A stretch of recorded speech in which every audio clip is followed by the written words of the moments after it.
Everyone, this is going to be maybe the best 4 hours of our whole trip. 4 hours?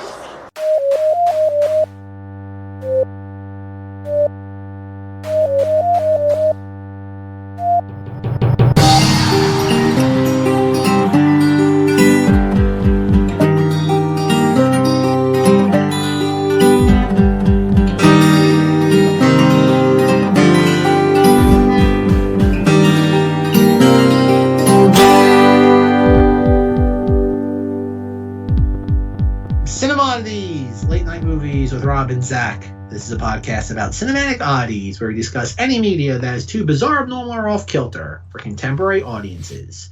Occasionally these projects gel. Most times they crash hard into the realm of obscurity. Join us as we delve into the cult classic swamp. I'm Zack. And I admit it is difficult to even think encased in this rotting piece of meat. The stink of it filling every breath, a suffocating cloud you can't escape. Disgusting. How pathetically fragile it is. Nothing this week is meant to survive. Oh, Zack, we're here. The final Matrix movie until 2 days from now.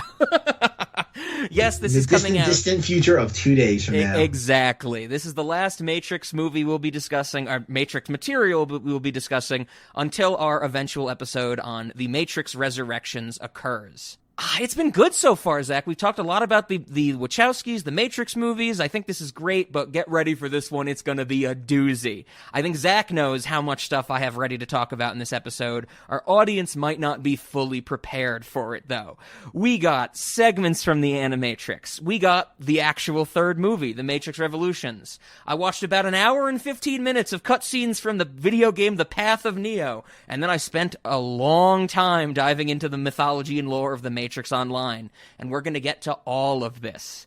But I figured we'd start, Zack, with something that we have to correct ourselves on, I should say, from our first episode. When Zack and I sat down to record something that was not a Matrix movie, we came to the realization that in the first Matrix episode, the first Matrix discussion of ours, we didn't talk about Ghost Cat or Deja Vu Cat. We were pretty upset with ourselves, right, Zack, that we didn't do that in that first episode?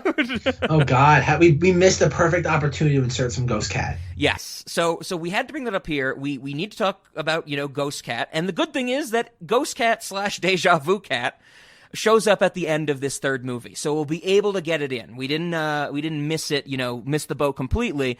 And I can only hope that, Ghost Cat / Deja Vu Cat will be a major character in the fourth movie. You think that cat's still alive? There's no way it can be, right?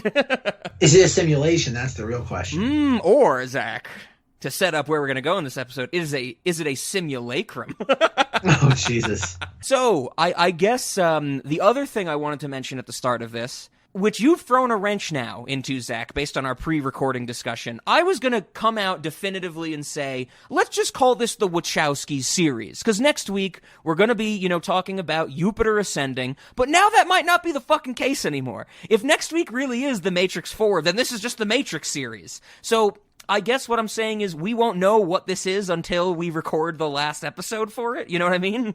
More or less. Yeah. So we're not doing the greatest with our series name at the end of series names at the end of 2021, but we're still thinking about it for sure. So now, preamble, Zack. You cannot veto this. I am going to talk about so much fucking stuff. I am really happy that the small amounts of editing that I've done on the previous 2 episodes so far of this series, I'm very happy that we are covering pretty much the entirety of the lore of The Matrix, as we understand it, and the entirety of what we think the movies are about. And I want this series to be complete in that sense. So, of course, we're going to talk about The Matrix Revolutions, but like I have said earlier in this discussion and this month, I want to dive into all of this Matrix stuff. What is actually in the lore. I looked into, like I said, the video games, the comic books, that type of stuff. I really want this to be like a complete, definitive discussion on The Matrix. And this episode is where we're going to get the most discussion from me, because like I said, there's a lot of ancillary material surrounding this third movie and where the franchise is going to go. And like I said, Zack, you can't veto this. This is going to be one of those episodes where we have to dive into everything. Rob, you don't have to worry about me vetoing it. You have to worry about the audience vetoing it when they turn off from it. Well, I hope. Well, if you don't want to know everything there is to know about the Matrix franchise, then this series or this month is not for you. That type of thing. And by looking at the box office numbers for this film, that is most of you. Yes. So I guess really I'm setting up this preamble because Zach, I don't want you to just feel like, oh, I didn't watch any of this Animatrix stuff, or I didn't sit through the hours of gameplay footage, for these video games. But please, Zach, I want you and I want our audience to understand where I'm coming from. So at any point, I'm going on these long diatribes explaining the Matrix stories. What's the safe word, Rob? What's the safe word? There is no safe words. What I'm saying is feel free to jump in with any questions if something doesn't make any sense. I will explain it to you, that type of thing. So your safe word for a quick reprieve is going like, Rob, I have a question, that type of thing. Are you ready to get into it, Zach? As ready as I'll ever be. Okay, we have to start with the finishing up of the Animatrix. So we've discussed a lot of the Animatrix segments. There's more that we have to discuss. If you go online and you Google something like, how should I watch The Matrix, they'll say like, oh, of course, there's movies 1, 2, and 3, but like here's where the video game takes place, here's where these segments take place, and that's what I've been following in this series. The Animatrix segments I discussed in the previous 2 episodes, I tried to keep chronological. The remainder of the Animatrix segments that I'm going to talk about, they don't really have a place. It's not that you can't determine when the chronology is, they're more uninterested in that. So these Animatrix segments I want to talk about, they're pretty much just like tales to astonish from the Matrix, that type of thing. They're basically just playing with the idea of like what could happen in the Matrix. So the first one that we have to talk about is called Program. And this is probably my least favorite segment of the Animatrix. It begins as like a medieval sword fight on horseback. It's clearly in the Matrix, or a simulation of the Matrix, like a training simulation. There's sparring between these 2 characters that's just pointless and action-based. It's not really interesting. When one of them starts talking, it's a male voice. He's in like full knight armor type of thing. It's Phil Lamar doing the voice, which is great. But the delivery and the editing of the voice acting, and I think the art as a whole is put together really poorly. But in terms of story, Phil Lamar, who's playing a character called Duo, he says that he wants to go back into the Matrix before Zion gets wiped out, giving a sense that it's somewhere between the 2nd and 3rd movie. And he doesn't want to be killed in the war. He's basically taking the Cypher approach. The main character, the female, Sis, she goes by, she's fights Duo, like I said, that meaningless sparring. Duo says to her, like, I want to go back into the Matrix. I want to be on the side of the machines, not of the humans, that type of thing. Sis defeats Duo, and as she's, like, in the process of defeating Duo, starts screaming into the sky that she needs an operator. Like, how in all the Matrix movies, when, they call their operator, in the real world, and they're like, oh, I need a landline, I need a hard line out, that type of thing. But they're always on a phone of some sort. Here, Sis is just screaming into the sky. She's like, operator, operator. It is basically identical to Tom Cruise screaming tech support in Vanilla Sky. Here's my first question. Do you think this works in like context of the Matrix? Do you think like Trinity while in the Matrix could scream like, Link, I need a way out? Like, would that work, or don't they need like an actual connection to the operator? You know what I'm saying? I think they could. I vaguely remember this segment. I guess like because the operator is looking at the Matrix feed, so yes, that would come across as like the digital rain. Mm-hmm. So it's plausible, but I don't feel like I'm the correct like judge because sure. I don't think there aren't any concrete rules in this. I think it's whoever whims the plot has it going. Sure. The way I rationalized it, because I really don't like the idea that, like Morpheus or Trinity could go like, Link, I need a way out, and Link would magically talk to them somehow. I rationalized this short of the Animatrix in this way a little more because they are in the training simulation. So they're technically not in the Matrix, they're jacked into whatever, on whatever ship they're on, the simulation of the Matrix. So maybe that's something smaller where it'd be like, I need an operator, that type of thing, and it would work better or anything like that. But with that being said, that was an interesting question. That's the only interesting thing about this segment, about Program. Like I said, it's a bunch of fighting that's meaningless. And then really the big kind of punch to the audience is at the very end, is that when Sis defeats Duo and Sis leaves the Matrix, she jacks out and she's on whatever ship, they don't mention what ship's name it is. I think there's only like 12 ships from Zion or something like that. But it's revealed that this was just a test. Like, this was just testing to see if Sis would be able to fight with the humans, or if she would be tempted to go with the person who wants to side with the machines. And it's literally like, the thing is literally like, oh, that was all a dream, and it doesn't matter, because, we never hear from these characters again. It really kind of sucked. This was a bad element of the Animatrix, I have to say. You know what's a good segment of the Animatrix, though? The next one I want to talk about. My favorite segment from the Animatrix, World Record. I know I've talked about this on the podcast before we've even done this Matrix series, but this is the one that I've said very briefly. It's basically a Twilight Zone episode, and what if the fastest person on the planet had to be shut down by the Matrix because they basically were a glitch in the Matrix? They were an anomaly. Not as anomalous as the One or Agent Smith or anything like that, but literally so anomalous that he's going faster than any other person. And so that's what this is about. This runner, he sets the world record for some type of race, like the 100-meter dash. I don't remember what it is, but he sets this record. And while he is preparing for another race where he wants to beat that previous record, we start to get the sense that, the Matrix is on to him, that the Matrix is going to try and shut him down in some way. And there's this really cool scene when, as he's actually doing this race at the end, that all the other racers who are behind him turn into agents, all the agents try and capture him, and he is captured. The agents actually, dogpile on him, and while this is happening in the Matrix, we get a cut to the real world where this runner is in his pod, and they're not sentinels, I think they might be the thing that we see grab Neo when he comes out of his pod in the first movie and flush him down the pod. One of those pops up, and it starts to torture the runner. It physically shocks the runner's anomaly out of him. And when this kind of, gets reset in the Matrix, we see a little deja vu thing. We go back into the Matrix. The runner is still running. It's like they've reset him being dogpiled by agents. And now he is running at full force, but his muscles are exploding as he's running. You see his muscles and his legs snap and stuff like that. And he wins the race. He sets the world record, beating his own by a good margin, 0.7 seconds or something. And he trips, he goes flying into the pavement, and it turns out that at the end of this, his muscles are irreparably damaged. The runner tries to walk again at the end, but is pushed down by an agent. And literally, the Matrix is we need to suppress this anomaly. This guy was just too fast. It is fucking horrifying. Literally, the whole story sets up that this athlete just wanted to be the best in the world at something. It's a very human emotion. We think it's I have a goal, I want to achieve it.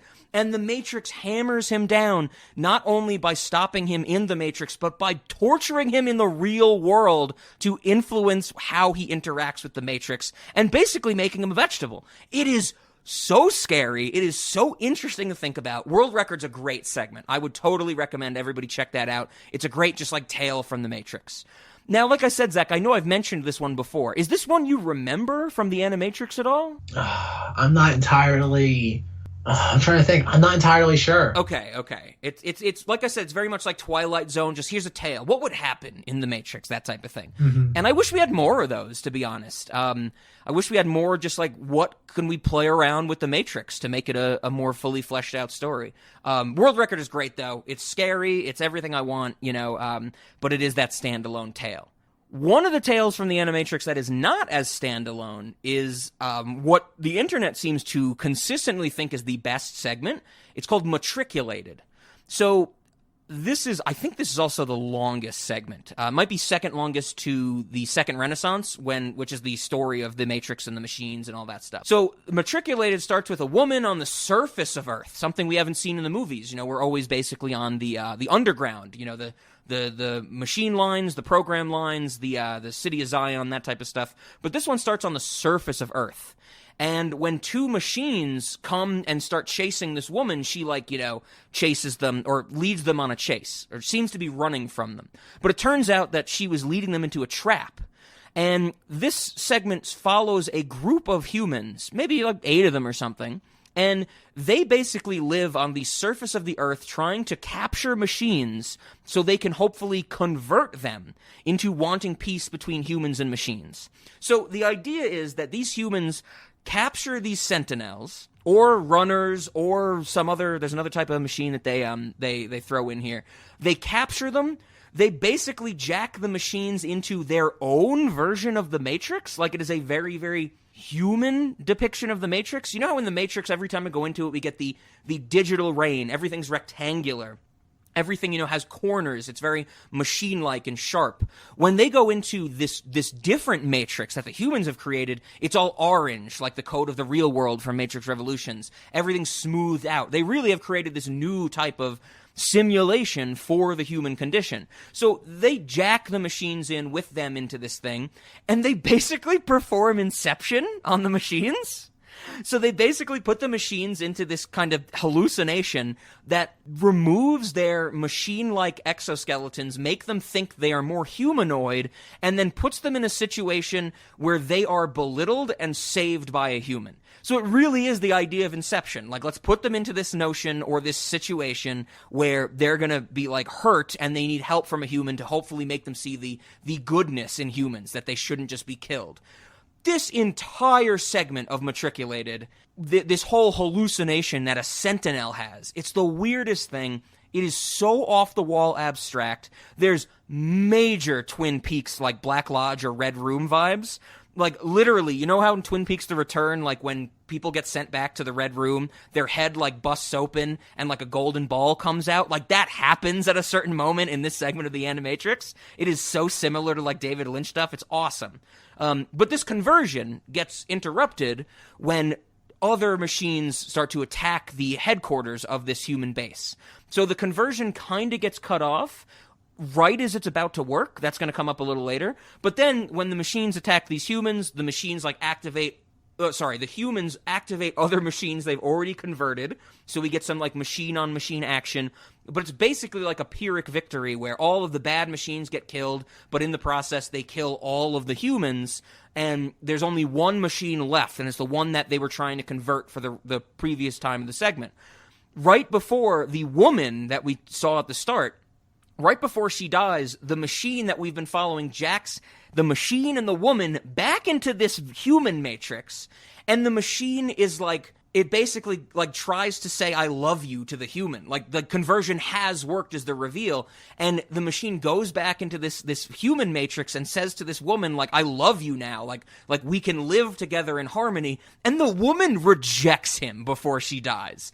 The last moments of this woman in the human matrix is horrifyingly going no, and running away from this machine and then dying in the real world. And it ends with this machine just staring off into the distance. It is so fucking cool, Zack. I love the idea that there's a group of humans trying to convert machines to their side, and one is so successful that it wants to love a human woman, and the human woman rejects him right before death. I don't know. I find that just haunting, if that makes some sense. No, I get it. I remember, again, because a lot of this is coming back, because I watched Animatrix, but we're talking years ago. Yeah. I remember this. Yeah, I think the idea is, from what I remember, the idea is better than the execution of it. I would agree. And that might be the sense of most of these Animatrix segments. One thing about Matriculated that stood out to me like a sore thumb is that one of the scientist humans who is created this conversion technology is animated to look exactly like Professor Membrane from Invader Zim. So Dib's dad, do you remember Professor Membrane, the scientist with the white coat that his collar covered half of his face type of thing? Vaguely. It looks exactly like Professor Membrane from Invader Zim. It's kind of wild. So now, if there's no other questions about Matriculated, Zack, we also have the Animatrix segment, the last one that we have to discuss. It's called Beyond. Now, this is the one that's interesting if you Google, like I said earlier, what's the chronology of the Matrix movies or the Matrix franchise, you will find an article. The first article that'll come up is basically, I think it's from like Esquire or something like that. Probably not Esquire, but it basically says, it's like, okay, you watch the second Renaissance and maybe like Detective Story from the Animatrix, then you watch the first movie, then here's some more Animatrix segments, here's the video game, then you watch the Matrix Revolutions, and then they list all of these other ones that I've been talking after Matrix Revolutions, which is why I kind of want to do it before. Because like I said, there's no reason to think that these happen after the events of the trilogy. And they say that in this article. For all of these descriptions for Program, World Record, and Matriculated, they say, like, well, we can't really pin down when this takes place, but, whatever. This article states that Beyond takes place after the trilogy, which I do not believe in the fucking slightest. It's another irrelevant time, or temporally irrelevant segment of the Animatrix. I did some digging. It turns out that the one and only source for this article telling you how to watch the Matrix chronology, the only source they have is from a Reddit post. And it basically is so fucking copy and pasted that I think the person who made the Reddit post, which is dated earlier than the article, is the author of the article. But of course, I can't know that for sure. Username versus real name, that type of thing. But for some reason, they think Beyond takes place after the trilogy, which I am definitively saying right here, there's no reason to think that. It could. I mean, when we have another iteration of the Matrix at the end of the trilogy, of any of these could fucking take place after the third movie, but Program, Matriculated, World Record, but I don't think there's any reason to believe it does, and they seem very definitive about it. Anyway, Beyond is about this girl. She's talking to her friend on the phone. She's trying to feed her cat. Cat's not there. She has no idea where the cat is, so she goes looking for it. Local kids tell the girl that the cat went to the old haunted house. As they decide to head over there, all the local kids and the girl, two things happen. One, we get this shot of like a computer monitor that says that there's an error around the old haunted house, like a glitch in the Matrix type of thing is the implication. The other thing that happens as they're going to the haunted house is one of the local kids actually has the line to our main girl, "Hey girl, nice knees." And I thought that was very strange because I've never heard that. I've just complimenting someone on their knees before. You're not supposed to go in there. But we don't really care about that. You wanna go? Are we going? It's probably raining there again. Let's go. Ow. Whoa. Nice moves, man. Come on. But of course, they get to the haunted house, and it is a glitch in the Matrix. Like there's like cans or trash on the ground that are floating above it. There's like this dog that's melting into code. It's raining only in like one small spot. There's glitches in the fabric of the Matrix, like actual deja vu and things resetting. The girl finds her cat, but when she finds her cat, she also finds that the local kids have been playing in the haunted house by taking advantage of like the weird physics and the glitch in the Matrix. So like, three kids will be hanging around, they have a glass bottle. One of them will like throw it in the center of them and it'll shatter, but then it'll pause and it'll reform and it'll like finish the bounce. So they're basically like playing catch, but with a bottle that is breaking and reforming when it hits the ground. It's a really cool image. They're doing things like jumping off of the ceiling and trying to stop as close to the ground as possible because they can just control gravity in that type of way. There's so much cool like shots of just the imagery of this. The girl starts playing with the kids, and while they are hanging around, this big truck and machinery comes in, people in gas masks, agents show up. The girl goes to grab her cat and run, but is captured by the people who really capture all the kids in there, take them away, and they reconfigure this location of the Matrix. And so the segment ends when the kids and the girl go back to the old haunted house, which has now been leveled, so now it's just like a parking lot or something, and they try and do the crazy stuff with the physics, but they can't anymore because the glitch has been fixed. There's also a scene that I found really neat where the girl finds a door in this haunted house that leads to a giant black abyss. And as she stares into it, like kind of wondering whether or not to go into it, it seems, she's hearing echoes of previous dialogue from this segment. Like the audio mixing is really weird and it's really interesting. And it's kind of like, well, is this glitch in the Matrix like a loop in the Matrix or something? Like if she actually went through that door into the black abyss, would she just have repeated the segment or something like that, or part of the segment? I don't know. It was a really neat idea. But like I said, no reason to think it happens after the main trilogy. And with that, Zach, we've finished the Animatrix. I know these don't tie into the movies as much. These are really just, like I said, tales from the Matrix, that type of thing. So there's not really too much to say, but any questions on any of that stuff? I thought it was just good fun to think about the Matrix in some of these weird ways. It's certainly provocative. That's probably the easiest way to describe it. Well, then, I guess if there's nothing else about the Animatrix, then Zack, next, is the actual movie we're discussing today, The Matrix Revolutions. Yay! Okay, so, like we've been saying these last 2 episodes, I think most of our context is out of the way already. This is the movie, the third of the trilogy. Revolutions is the one that I've seen the least. I think, not that I've ever disliked it, I think I would always gravitate to Reloaded more, which I also think played on HBO more frequently, or at least from my memory. But Zach, I really want to know what you think. This is the one you've been saying for a while, and in this series, that you've always liked the third Matrix movie the best. Upon rewatching, does that still stand? Or maybe that in conjunction with, well, what was it like to rewatch this third movie, and now the whole trilogy again? It does. So I remember, obviously, like I said, for the last 2 weeks, came out at 2, enjoying it, got the DVD in October, so about like 4 to 6 weeks before this came out in theaters. I remember my main memory of this movie in theaters was walking out of it, and it was like, I want to say like on the car ride home, and like my mother didn't like it. I didn't like it. Okay. And I remember lying to her when she asked me if I liked it, because I know if I said I didn't like it, she wouldn't buy it for me eventually on DVD. Yeah. I remember getting it I think it came out around Easter time in 2004, so I got it for Easter. And then after that, like, I really didn't pay it that much more mind. Like, I know, like I mentioned earlier, like I revisited The Matrix in 2007.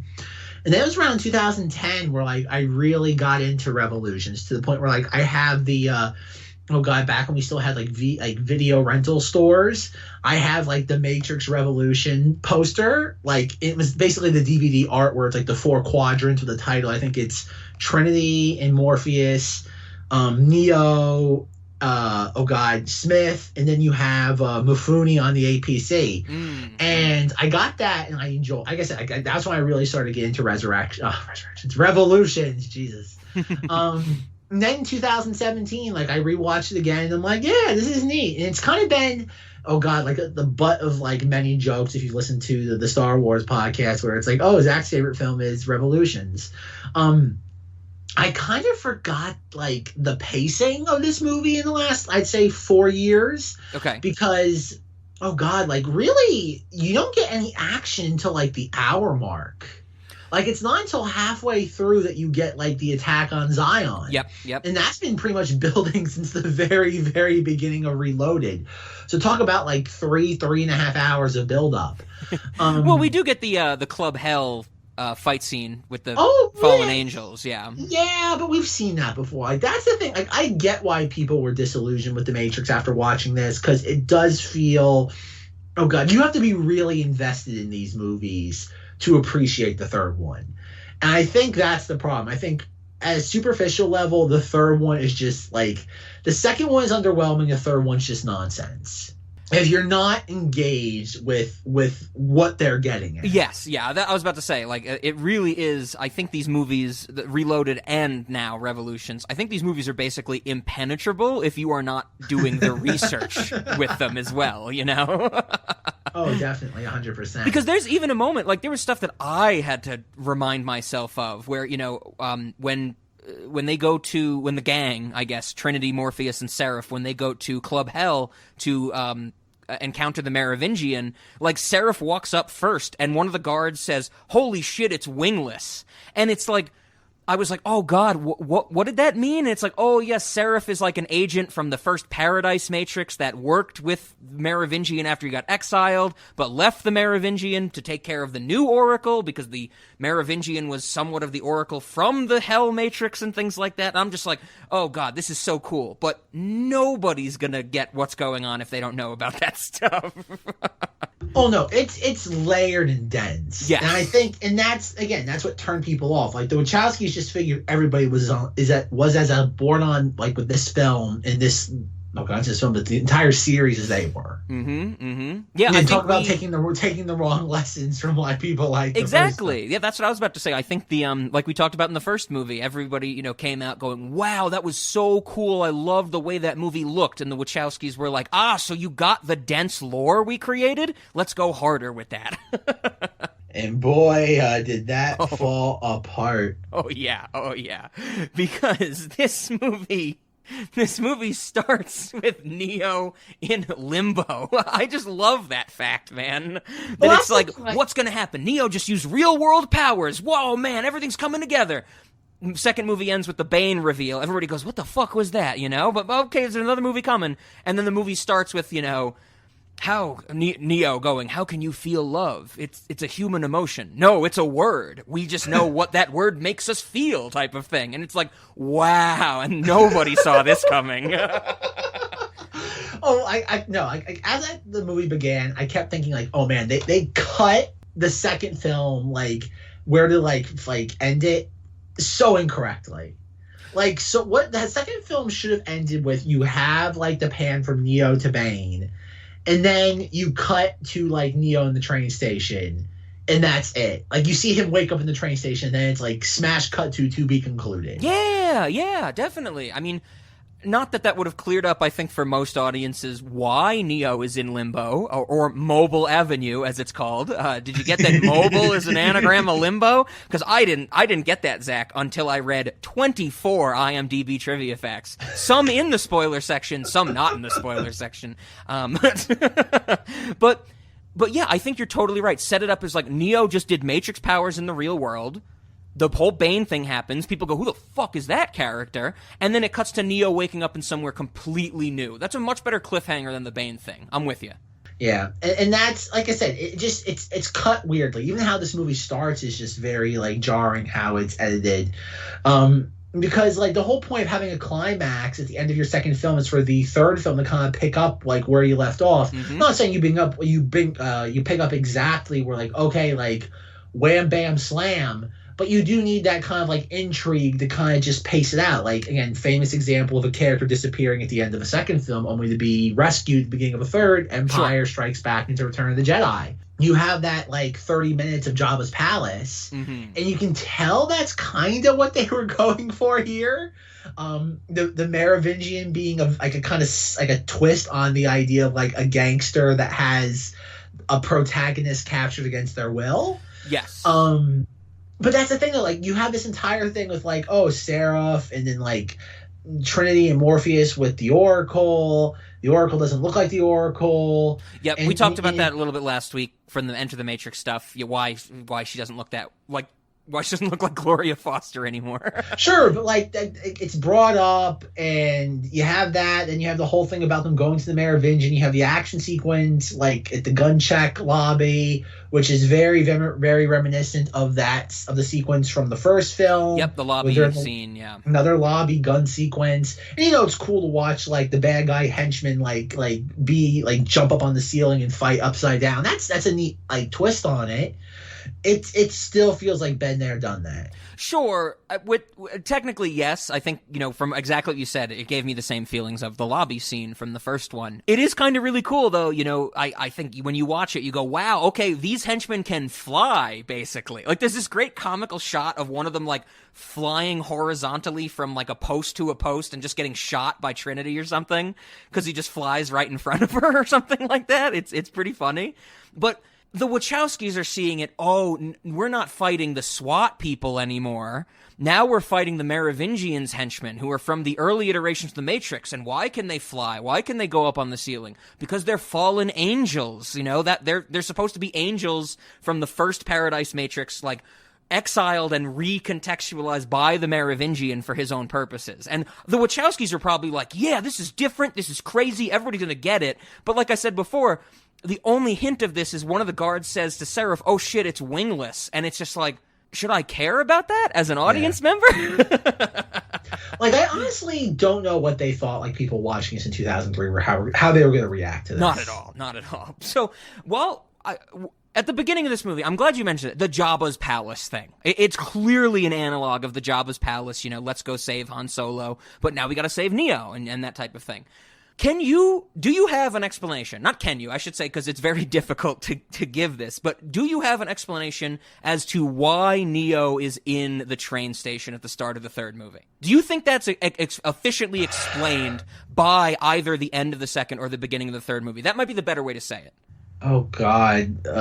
Short answer, no. Long answer, no, but.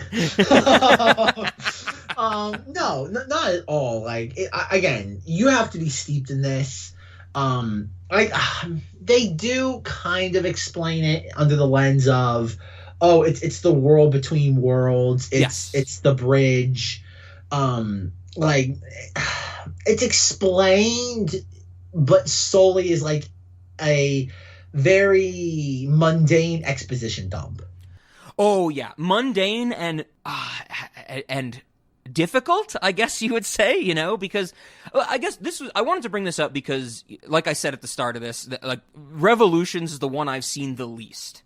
And even though it's a part of the Matrix trilogy and I've also seen it a bunch of times, I remember when I sat down to watch it and I was getting through this first 30 minutes, really kind of the first 20 minutes in the train station and stuff, I was kind of thinking to myself, oh yeah, I've never really fully understood why, you know, Neo has been captured by the Merovingian. Because, of course, Trinity, Seraph, and Morpheus have to go to the Merovingian to get Neo released, because he's in the train station, controlled by the train man who works for the Merovingian. So I actually took the time, you know, watching this movie and for this research, and I was like, it can't be that the Merovingian captured him. There's no way, because at the end of the second movie, he's out of the Matrix, he uses new Matrix powers in the real world, and then he just basically falls unconscious. And then at the start of the third movie, he's captured by the Merovingian. At least that's how I always thought about it. But I'm like, well, what? Like, there's no explanation of that. There's no video game between Reloaded and Revolutions to explain how he got captured by the Merovingian. There's no comic books that explain it. And I think the thing to take away from it is that Neo does not get captured by the Merovingian. It's a subtle distinction, but he's not captured by the Merovingian. He is sent to a place that the Merovingian happens to control. Does that make sense, Zack? Oh yeah. Okay. That's how it eventually makes sense when you parse through it exactly. for like 3 hours. Exactly. That's how eventually it makes sense. So this is how I was able to parse through it with my research, is that he is sent to limbo because at the end of the previous movie, when he refuses his programming to the architect, he refuses that part of the anomaly in him that is supposed to go and reinstall the Prime program to restart the Matrix. When Neo refuses to do that, there's a sense that the Matrix then sees him as rogue and sends him to limbo, just as it would do with all exiled programs. But it's not exactly that the Matrix immediately deems him as rogue, but I think there's also something that when Neo denies to reinstall the Prime program to the architect at the end of the previous movie, he's still connected to the source. The whole path of the One is that when he goes through the door at the end of Reloaded and meets the architect, he thinks he's getting to the source, but he's basically in the waiting room for the source. And the architect and the Matrix itself expects him to repeat his programming, so he is connected to the source when he meets the architect. But by defying his program, defying the choice he was supposed to make, when he jacks out of the Matrix after saving Trinity, this is going to sound crazy, but I think that the One, Neo, is basically still connected to the source by Wi-Fi, technically. And that's why he's able to use his Matrix powers in the real world, but that's another reason that the Matrix then deems him as rogue and sends him to limbo, which just happens to be controlled by the Merovingian. The movie, when I just watch it, and like I said, I've been thinking about it for years, I'm always like, how did the Merovingian capture him? I don't think he does. He just happens to fall into the Merovingian's clutches because of the anomalous nature of this iteration of the One. I don't know, Zack. I think that's pretty fucking cool. Well, it is cool, but the problem is that, like, once again, it's oh god, you have to dig through so much. Yes, to you're get not to wrong. It, that, and that's what kind of just robs it of its enjoyment. In the moment, I think, yes, I'm with you, but I kind of appreciate these movies much, much more now that I've done all this research and stuff like that. And like I was saying at the start, I hope people who listen to this series of us discussing the Matrix movies feel that they've had something explained as well. Like, I'm trying to say, like, I've done all the deep digging and I'm trying to highlight the main things so these people don't have to watch 5 hours of video game cutscenes like I have. But you're right. On an audience level, Zach, it is, like I said before, pretty much impenetrable. It's oh god, it's not even impenetrable. It has to be there first. Like Sure. it's not though. Like it's not there. Like it's there in the lore, but like again, it's a blockbuster. Yes. Like we talk about like when it comes to Marvel and Star Wars, how much homework do you have to have for these things to go into it?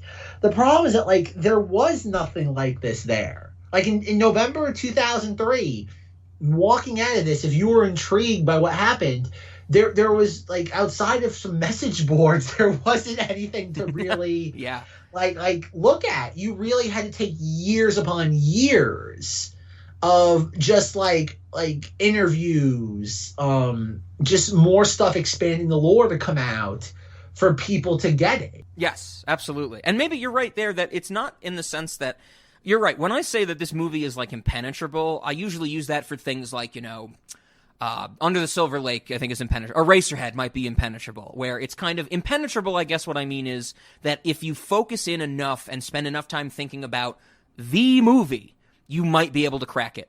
But you're right, Matrix Revolutions and possibly Reloaded, they're not impenetrable because they inherently don't include all of the puzzle pieces you need to form the full story. So it's almost like, it's manufactured to be unsolvable until you watch all this other ancillary material and start to think about it in a grand extent. Well, like again, they're treating these movies, they're multi-million-dollar budgeted films, like pieces in a puzzle. Yes, yeah, exactly. And yeah. that is not how you treat mass form entertainment. Like, again, I applaud them for their ambition in elaborate storytelling, but there's a point of no return. And I'm with you. I agree with you there. In terms of a movie, this is probably not what you should do for a blockbuster type of thing. I appreciate it on the Weird Rob level that I'm sure everybody has gotten the sense of. Well, no, like, and that's the thing. Like, it's fun. Like, when these movies are like, or not even just movies, but like this entire franchise is properly explained. Mm-hmm. It's a great like time. Like, it's like, oh, that's what makes you appreciate them. That all this stuff is under the surface. The problem is that it has to be explained to you. Sure. Like that's the thing. Like, nobody just can watch these movies in a nutshell and be like, oh, okay. It's like subtext that has to be, oh god, like pressed and laid out. And that's Absolutely. the problem. Yeah. No, you're not wrong there, absolutely. And I hope everybody's enjoying me being the one to explain a lot of these bigger details. But Zach, I know we're on this kind of whole first Jabba's Palace Merovingian type thing. You've mentioned it in this series. You've mentioned it before we've started doing the Matrix movies. It really is a pretty great moment where the Merovingian gives an entire monologue about making the deal for the Eyes of the Oracle, and Trinity says, I don't have time for this shit. You are right. That is a great moment. But this is the thing that's like so, like, I don't know what they were thinking at the time. Like, is it great? In a subversion of expectations sort of way. Yeah. But like, you have this entire sequence where we've devoted 10 to 15 minutes of runtime, if not more, to like, okay, like getting to the Merovingian, getting an audience with him, Monica Bellucci getting off to conflict. Yes. She might be the most fascinating character because she just loves getting off to conflict. Every time we see her, she's passion, like, Zach. I think we talked about it last week. To passion, Zach. conflicted passion. Let's compromise and meet in the middle here. No, and then like we have all this, and then like, okay, and it's resolved. Like, next thing we know, we cut to like Neo like hearing a train appear at the station, and Trinity walks out, and it's like, okay, like it was that easy. Like, it's just a train. He's no more than a train ride away. Yeah, I am with you that Neo getting saved from Limbo is pretty clean, but this movie has so much other stuff to do that No, like, this is the thing though. The Train Man is like, Bruce Spence does such a phenomenal job at like the Train Man. Like, I just want to see like not just more of him, because like he's Boba Fett. It's the Boba Fett effect. But like, he is such an interesting character. Is basically like the ferryman that like grants passage of these programs that have been exiled. And I'm like, that's great. Like, I love that he's used so sparingly. but like he's in technically the clubhouse sequence, and you can tell all of his stuff was just like inserted in. Because like something will happen, and then we'll see him like basically doing the Salacious Crumb thing of Jabba's palace. It's like, what? I got 20 wristwatches. Ha! Pretty much, as I said, he is the Salacious Crumb to the Merovingian Jabba the Hutt in that sequence. Sure. Where he's there, but like not in any sort of meaningful way. And that's the problem. Is like there's all these interesting elements that have been introduced. They just don't go anywhere. I'm with you. I'm totally with you. I mean, there could have been a much grander sequence with rescuing Neo from limbo and that type of stuff, but I guess this leads me into, as we get out of this first act, then type of stuff. It's really not even the first act, the first 15 minutes. The thing that started to really, I started to really realize on rewatching this for this recording is that they are setting up so much at the beginning of this movie. So think about it. Just like the first 30 minutes, maybe 30, 40 minutes, something like that. They've already rescued Neo. Smith has taken over the Oracle. Niobe and Ghost, they find the Logos and get them and their ship back up and running. We understand the entirety... I didn't even know they went missing! I didn't even know they went missing if it weren't for the fact it was in the goddamn video game. Yes, I know I mentioned that at the very end of last week's episode, that Enter the Matrix ends with them, Niobe and Ghost and the Logos activating an EMP and going, hope somebody finds us. And that's where this movie starts, is them trying to find them. We understand the entirety of, like, the military operation of Zion. We know who's volunteering for battle. We have the Kid and Mifune type stuff. We get the Bane set up. Like, there is so much shit going on in this movie. And I think that's why it worked for me so well in this recording. The previous two movies are about the individuals. The first movie is about Morpheus, who believes so much in the prophecy, he has to save the singular, the anomaly, Neo. And it's about Morpheus's belief in Neo that is, pays off at the end. The second movie is about Neo. It's about the one. It's about that individual. Neo's not even like technically a proactive protagonist until the last 40 minutes of the movie. Oh, yeah, definitely. And I think that's why I think this movie is not about any individual. It's about humanity as a whole. When the previous two movies focused on individuality and very small stories, I think it's purposeful that we see basically the silhouette of all of humanity that exists in this movie. From Zion, to the people trying to get back to Zion, to Neo and Trinity trying to go to the Machine City. It's so all over the place, but I think that's because this movie's supposed to be about humans and not any one specific character. But this is the thing, though, is you're absolutely correct, but there needs to be like it treats Neo being like pulled out of the game like an afterthought that has to be cleaned up. Sure. It feels like cleanup, like narratively speaking, and that's what's so frustrating. Because like that first hour is just set up for the conclusion, and we really get no narrative beats from like I even like looked at the timestamp, like from 56 minutes into like an hour 21, hour 23 is literally just action. Absolutely. Oh yeah, which is total great. spectacle. Like, yeah. Well, yeah, it's all spectacle, but that's the thing. The movie just goes from like just again pure Matrix nonsense to just spectacle. Hard spectacle, and I love it. Like I love the APCs. I love the Sentinels like pouring out of the like hole in the ceiling. Like I would kill. Like this is how I imagine people felt in 1977 watching the original Star Wars, like the trench run. I would kill for a theme park ride of like, oh god, the Hammer with Jada Pinkett Smith like piloting it. I'm just like, yeah.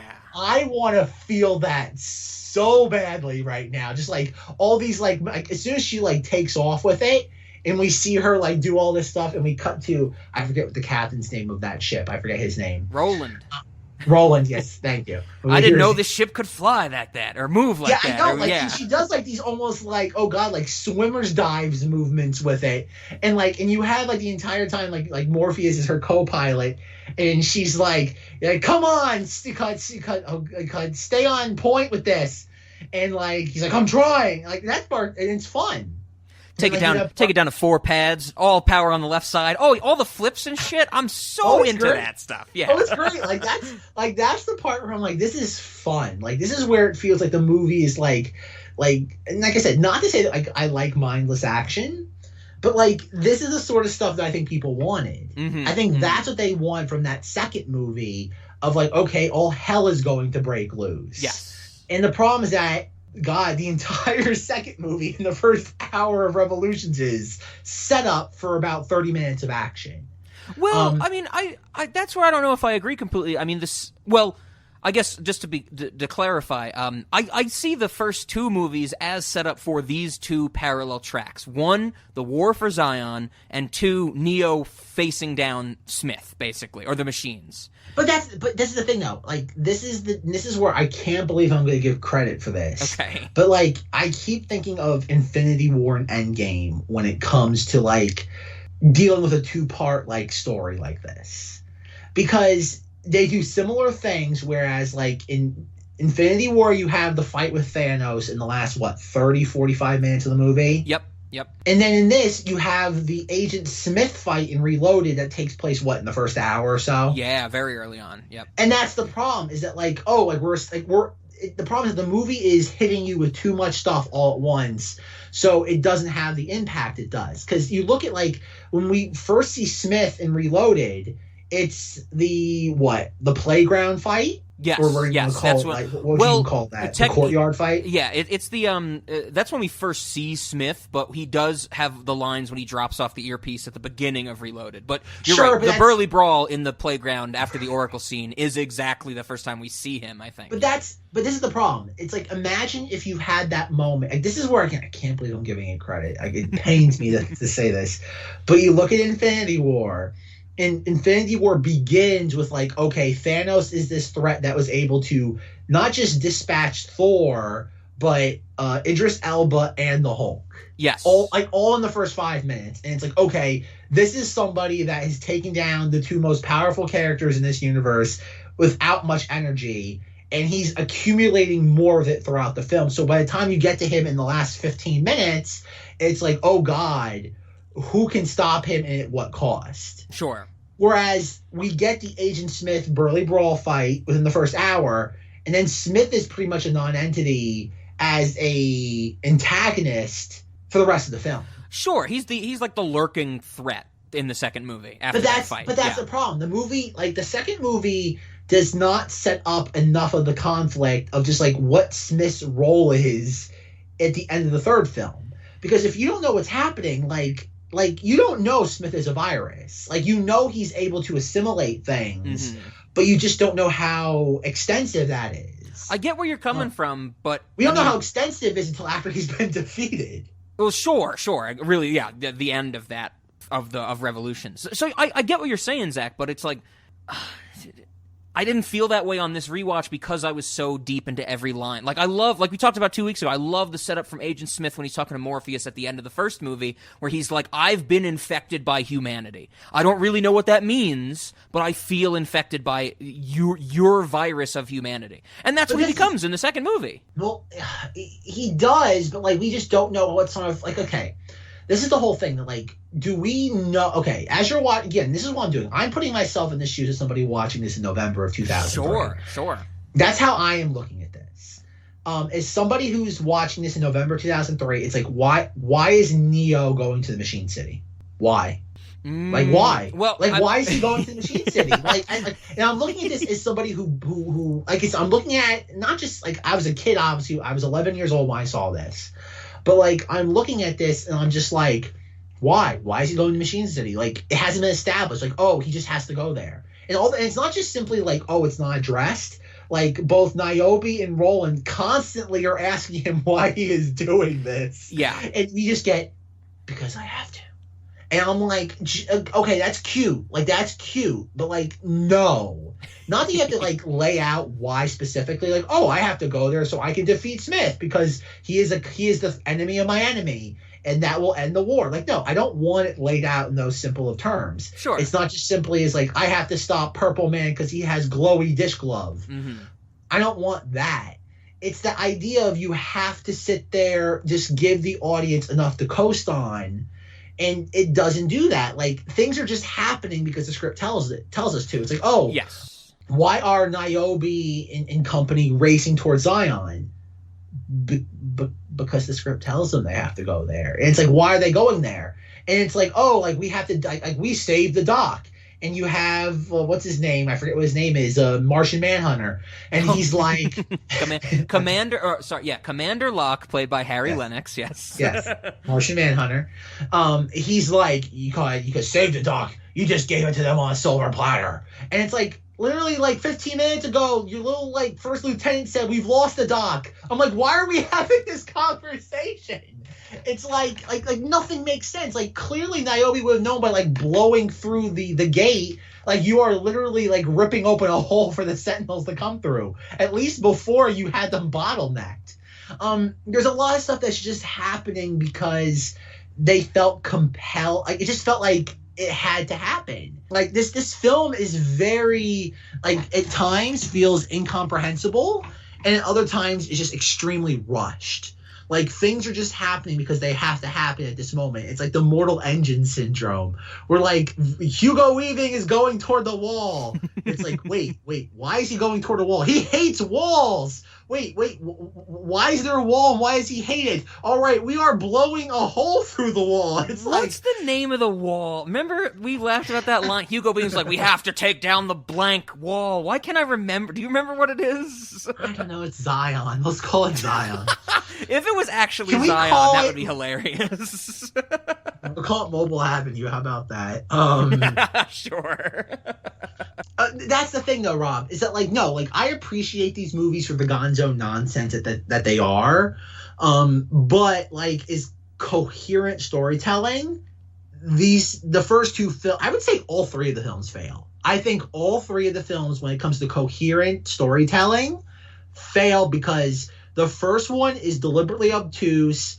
The style was able to sugarcoat everything else. Then by the time you get to the second and third one, it's just, like, completely off the rails. It's there if you put, like, it's like decoder glasses, but it's not just one pair. You gotta wear, like, 14 different pairs of decoder glasses.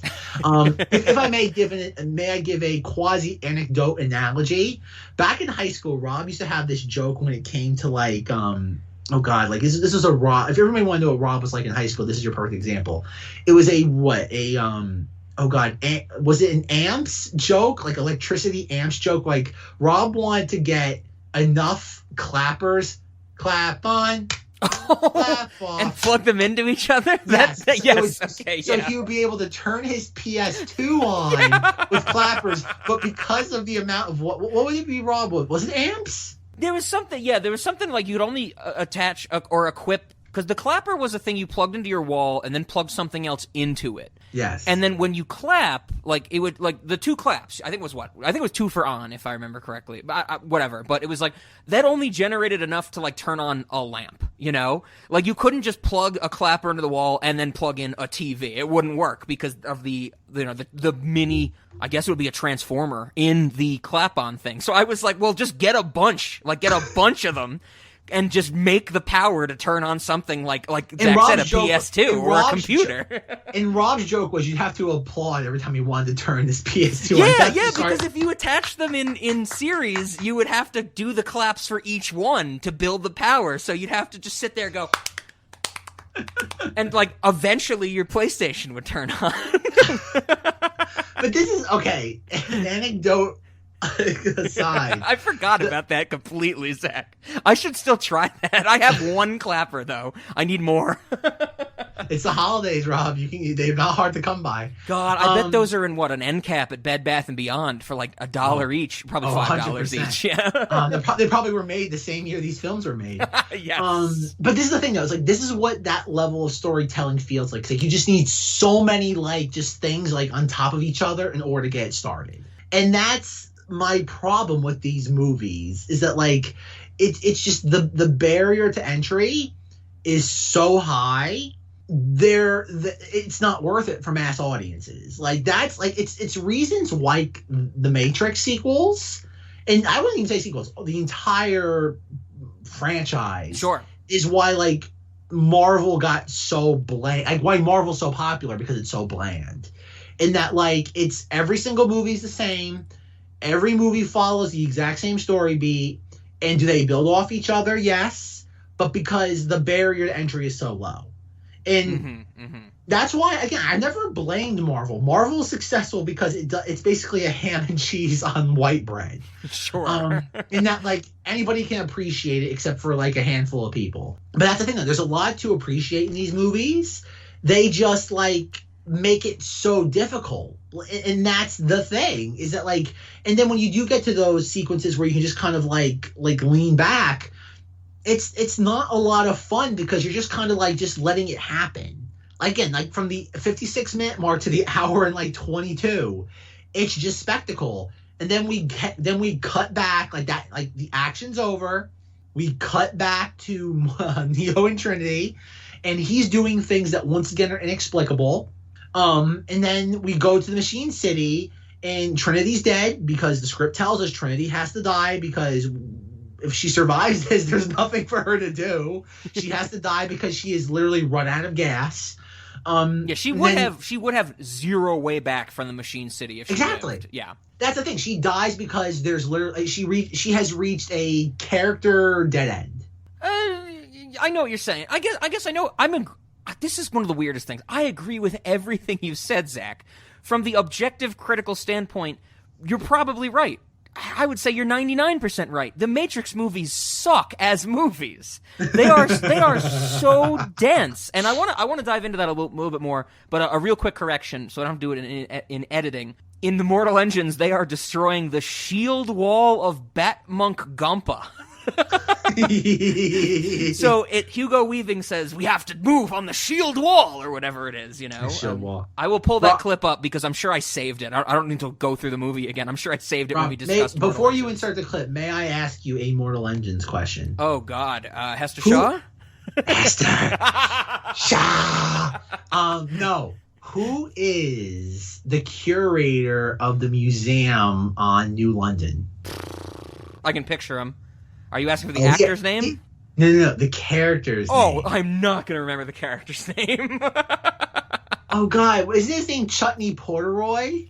Oh, my God. Like Chutney Porteroy, like Chutney Blomkin or something like that? You're right.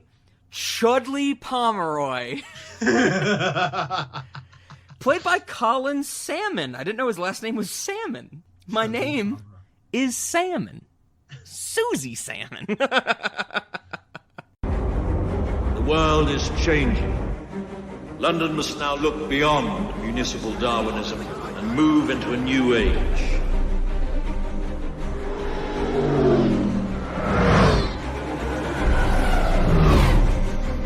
Tonight, we set a course for the savage heartland of the Anti-Traction League, the shield wall of Shanguo.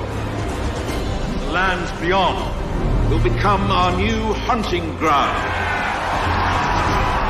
Did you see that somebody actually posted on the Cinemati subreddit asking if we would cover The Lovely Bones? Did you see that? I did not. Okay.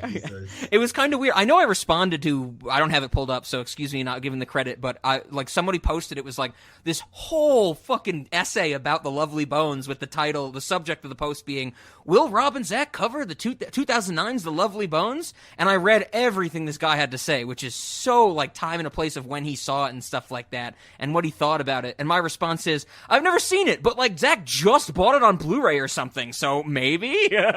Like it was kind of weird. Like you were telling me about The Lovely Bones, and then someone posted about it on our Reddit.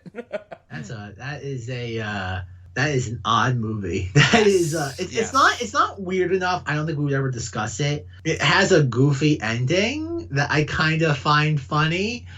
But no, it's an odd movie for like in Peter Jackson canon. It's an odd movie. That's the main reason I think I'd ever check it out. But yeah, it's a doozy. Okay. As of now, no. Whoever wrote this, we appreciate your enthusiasm, but it's going to be a no from us, dog. What's her name? Saoirse Ronan, that type of thing. Yeah, maybe we'll get to her eventually. Who knows? But not anytime soon. Or Peter Jackson, I guess. We've done Dead Alive. We're good. So, but to get back to your point, Zach, the idea that, yes, I'm in agreement with you. These movies are so I know I said impenetrable, but that's not the right word. They're obfuscated. They're clearly made to make it difficult to understand. And I think that's what the Wachowskis were going for, like we talked about last week with the interconnected media storytelling and things like that. But I'm with you. Even if you've done all that research on a surface level, you really still have to put the time in and go through all 80 clappers to understand this stuff. So I'm with you. Objectively, these movies probably suck as storytelling devices. On a narrative level, I think these are objectively bad movies. I think I'm kind of with you, but you have to believe, not that you have to believe, you have to know, and you do know, and our cinema audience knows, that if you give me a movie like this and you make me do research to understand them, and when it all comes together in the way that these do, that's why I love them even more, type of thing.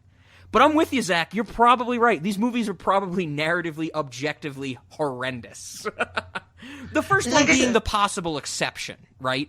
No, because that's the thing. Because the movie is so slick. It's a definition of style. The first one is style over substance. Oh, that's a fair point with what we talked about. Audiences taking from it, the style more than the substance. Absolutely, and that's the thing. And the second one was able to ride the coattails of that. Yep. And by the third one, audiences said no. It was a hard no. Yeah.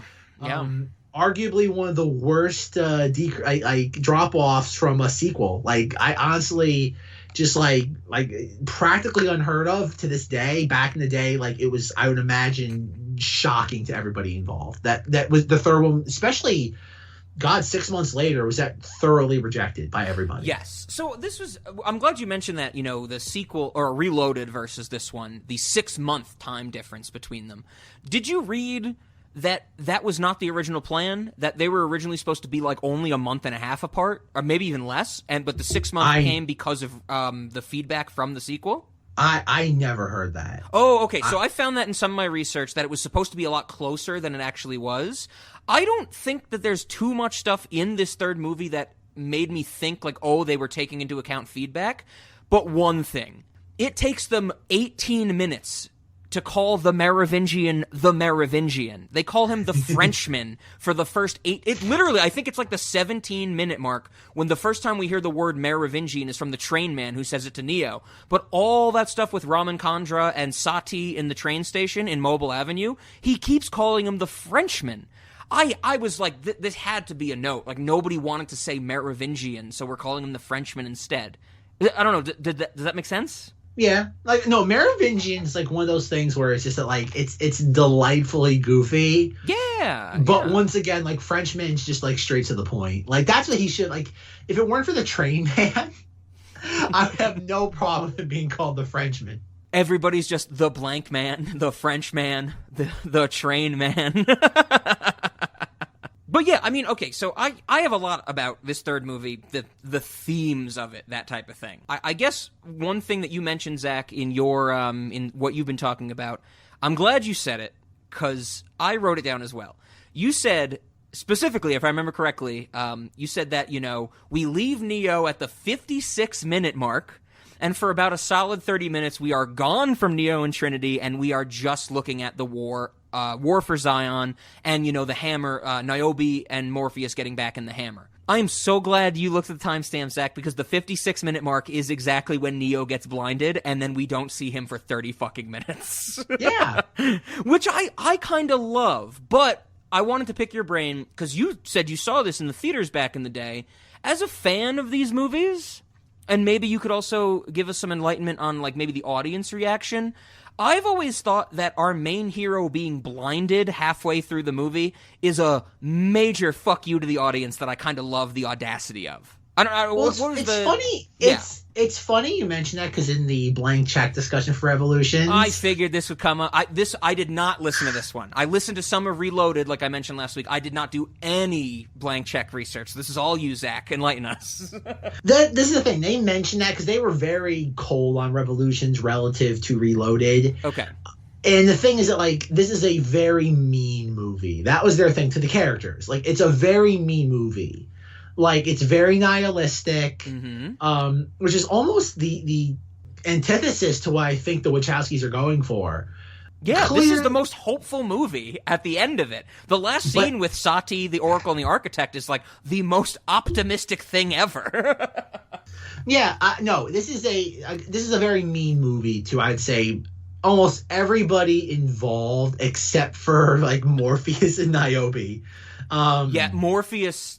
I know that a lot of people complain that Morpheus gets sidelined for this movie. You know, he's in the secondary captain's chair while he is a captain of a ship, you know, for most of the film. But I don't think that's the case. I think that there's no purpose to focus on Morpheus. He's just another human. And at the end of the movie, we get the great, great moment where he realizes that his choice to free Neo, which, remember from the first movie, was breaking protocol. So his desire to break protocol and save Neo was actually fulfilled when Neo ends the war. And there's a great moment where Morpheus gets to say, like, I always thought this would happen, but now it's actually happening. Is it real? And I'm like, fuck yeah, Morpheus! Like, that's great arc. End to your arc type of thing.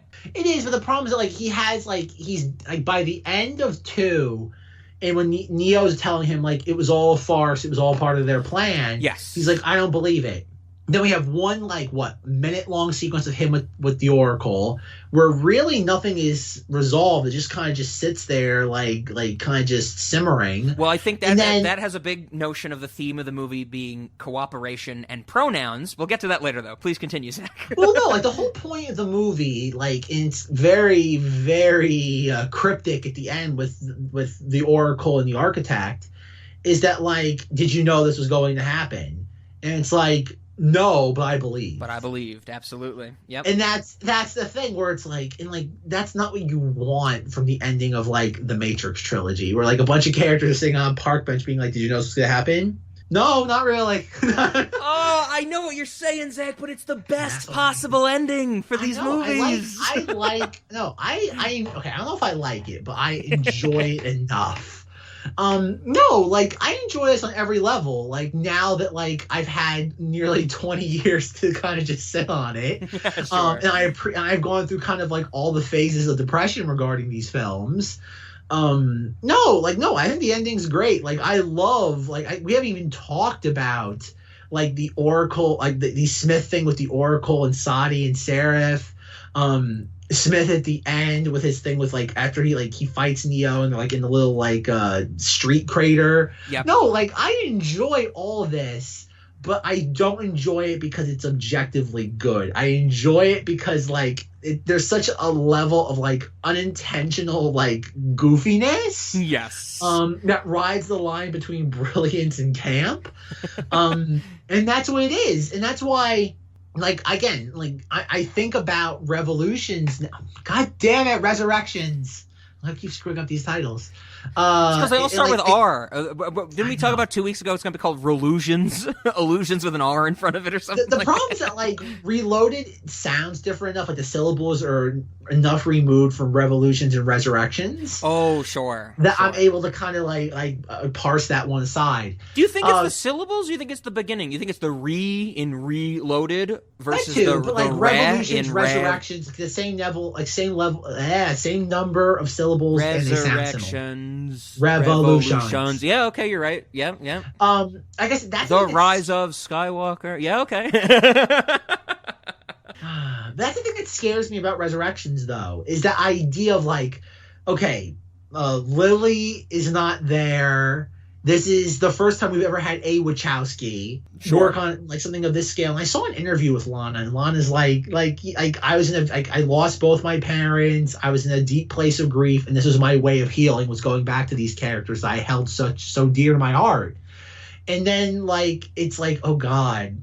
I'm like, I just don't know what to make of any of this, because I'm like, you look at their filmography post Revolutions, and it just gets more and more gonzo with each film. Exactly. And I'm just like, oh my God, like, I just don't know. Like, I want an objectively good Wachowski's film, but I don't think there is anything. Okay, I'm with you. I don't want to get into Resurrections yet, because I have a lot more thoughts on that later. But this is the point, though, about Revolutions. Sure. Is that, like, in this interview, Lana's like, because the interviewer's like, okay, like, when you were writing Reloaded in Revolutions and filming them, wasn't always supposed to be a story that concludes. And she's like, yes, that was always the plan. Like, I'm not gonna lie, this was a definitive end to the story. And it wasn't until a couple years ago where I realized how important these characters are, not just to me but to audiences, that like after years upon years, and she even says it, she's like, Warner Brothers backed like the money truck up to the house a couple of times, and me and Lily were like, no, like we don't want to go back to this.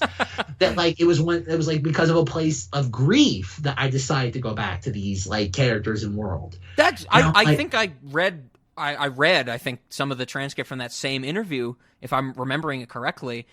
It's not that old. It's only from like maybe like a month and a half ago. Exactly. I was doing it for this research, for the research for this discussion. I have to say, I mean, it's something I said before. I don't want it to come across as negative or anything. I want art to come from a place of grief and desperation, which makes me excited for this new Matrix movie.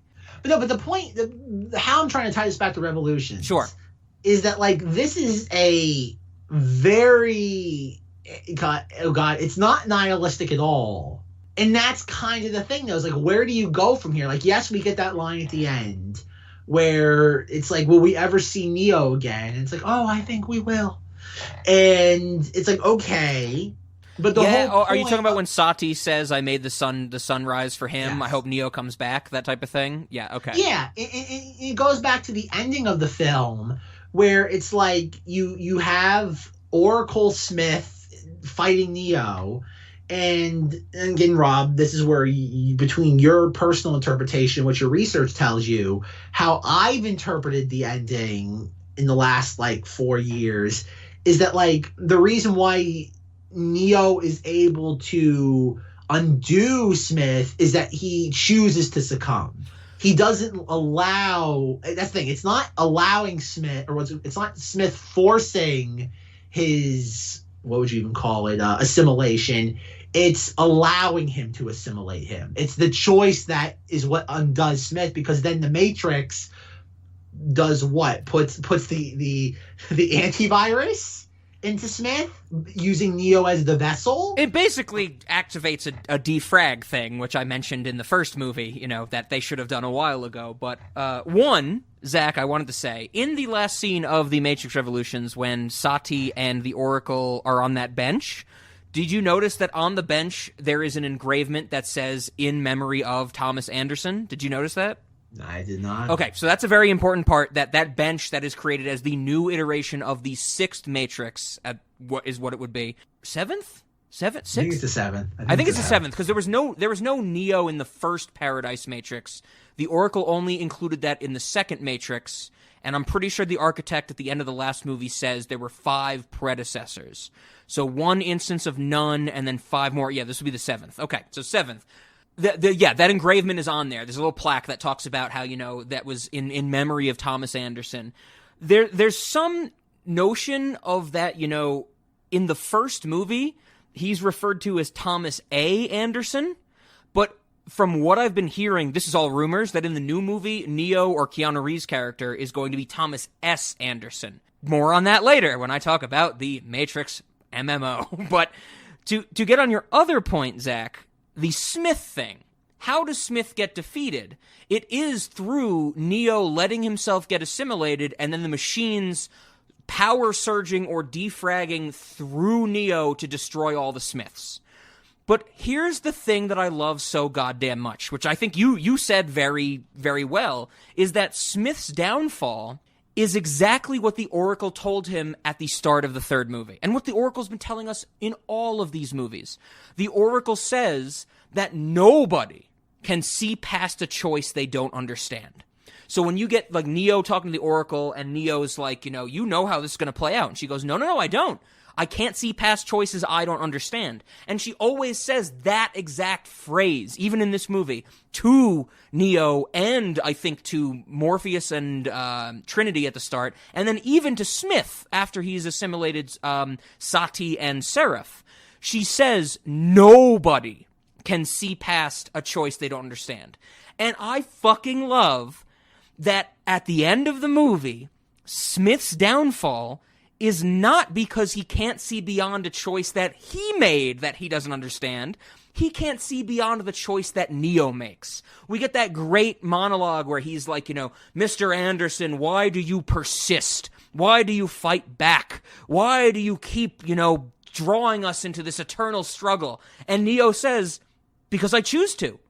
And that is the choice that Smith can't see beyond. Smith is something like the architect or like the Merovingian, who are so bound by their parameters of construction, which I know we talked a lot about last week, that he thinks he's in his own head.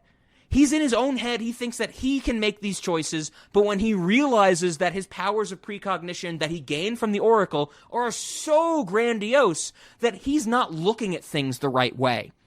And he is overthrown because he doesn't understand Neo's decisions. Oh, God, that is so cool to me, Zack. That whole thing where he's like, I've seen it. I beat you. And technically, Smith does beat Neo.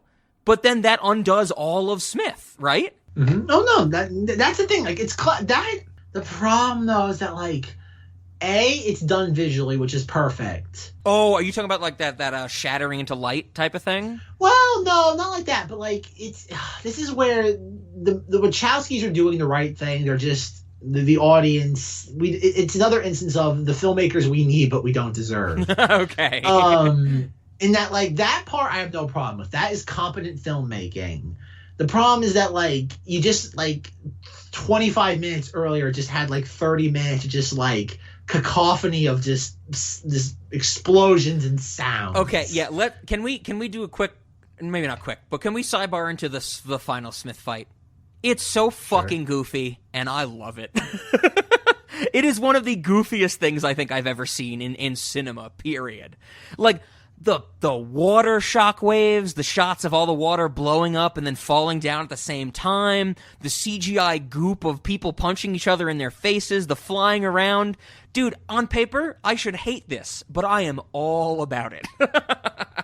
The problem is that, like, after the Burly Brawl and everything we just saw with the machines and Zion and the hammer, it comes across as gratuitous and derivative. I think that is where I'm going to disagree with you. This needs to be the final showdown.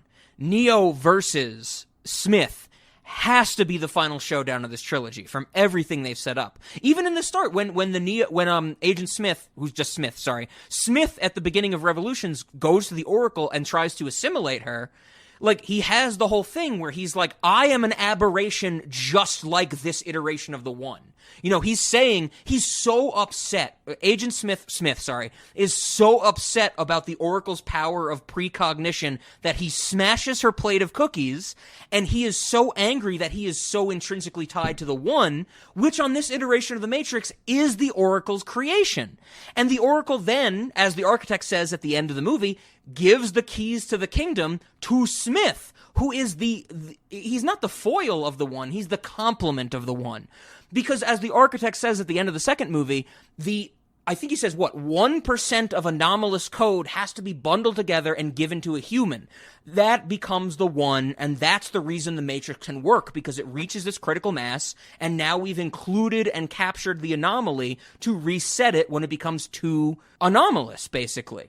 But now there's this new instance in this iteration of the Matrix that not only has the anomalous code, the 1% that the architect talks about, been put into Neo, who's made a different choice, like we talked about last week, falling in love with one person rather than humanity as a whole.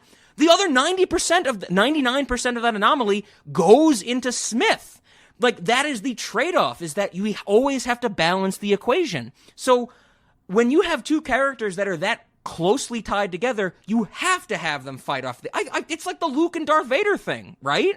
Like, how else would these movies end? You need the big bad versus the big good. Well, yes, but the problem is that the Burly Brawl has undermined that. Like, and that's why, I think that's why everybody forgets too. Like, that's the reason why people find Return of the Jedi underwhelming. Is that, like, you have the fantastic conflict of or confrontation between Luke and Darth Vader on Bespin, and that's where the tension is because, like, okay, Luke hasn't finished his training, and we don't know. Like, we know Darth Vader is powerful. We just don't know how powerful he is. Well, and that's where the tension comes from. Is like, okay, what's going to happen? Like, by the time we get to the climax of Revolutions, we know, because Smith has assimilated his way. We don't even know that entirely. We just know, like, Smith has just continued to do what he was doing in the last movie. The program Smith has grown out of your control, as Neo says. But that's the thing, though. As of, like, oh God, like, what has Smith done since the Burly Brawl at that point? He's assimilated the Oracle, and that's it. Well, we get the implication he's been assimilating everybody. You know? That's fine, but we don't know. That's not true, because we saw Club Hal and the Merovingian. Like, if we saw it, this is how this movie should have. Like, not should have. It's not even should have. This is how my interpretation was. If you wanted to show the severity of Smith, we should have seen, like, they should have made it abundantly clear, not used cryptic veiled dialogue in Reloaded. Well, to establish that's a problem how with the Wachowskis. Yeah. I mean, and I know it's like how do we separate Catholicism from the Pope? Yes, that's kind of what it is. But, like, in the second film, we should have established how deep the roots of the Matrix run. And then in the third film, we should have spent more time on Smith just, like, infecting every aspect of the Matrix. I'm with you. I know what you're saying. I don't agree with that, though, because we got that scene in Reloaded.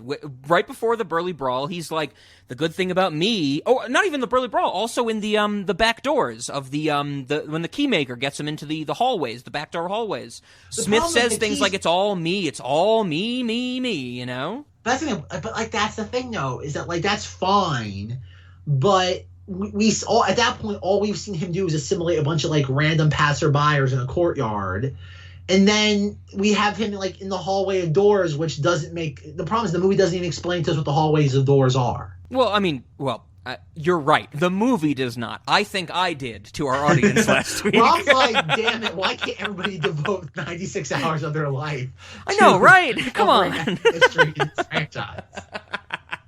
No, I mean, I'm totally with you, Zach. That you're opening my mind to something. No, I'm not. But that's the thing, though. I'm not trying to. Again, there's no shortage of crapping on these movies. Absolutely. I'm not trying to convince anybody.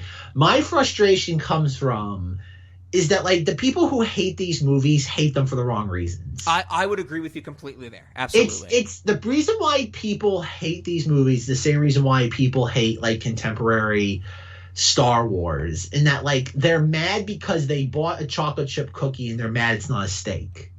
And it's like no, you can't get mad at something because you wanted a steak and you got a chocolate chip cookie. Sure. It's like, no, like, it's like you don't get a steak at the bakery, and that's the problem, is that, like, you have by the time you get to this franchise, like, again, I remember, like, Rob and I talked about this when he was out here in New York, and that, like, you look at, like, so much of the discourse after that Resurrections trailer debuted, and it's a lot of people like, after those sequels, fuck this franchise. And I'm like, good, don't buy a ticket. Like, you are not going to like this movie on any level if that's how you're looking at this. Yep, I would agree. You've had 20 years to recontextualize this, and you've chosen to stay ignorant. Yes, yeah, I'm with you there. I've seen that discourse as well. The lingering distaste for these Matrix sequels. But that's the thing, though. This is the thing, though. I don't think it's people who disliked Reloaded and Revolutions were disenchanted because they didn't get what they wanted. That's fine. Sure. As an 11-year-old, that was me in November of 2003. Disillusioned and disenchanted because I didn't get what I thought I wanted. Almost 20 years later, I've had time to sit on these movies, and I go, they might not be objectively great, but for what they were trying to do, they're pretty darn good. Yes. And the problem is that you have a lot of professional film critics that have either chosen to stay intentionally ignorant or are just so dumb and vacuous they can't see the forest for the trees. I'm with you. Like I've been saying, I love these movies. I've thought about them clearly way too much. We haven't even covered a third of my notes on what I have to say in this episode. But I'm with you, Zach. When you just said kind of the critical refusal to reevaluate these movies, I think that might be breaking down a little bit because now we know we're getting another one. The thing I wanted to bring up, which is very important as we lead into The Matrix 4, I have been seeing a lot of discourse on the internet that the hatred or the dislike, distaste, whatever you want to call it, from the Matrix sequels has snowballed into distaste for, I might not be saying this correctly, but for trans persons in general.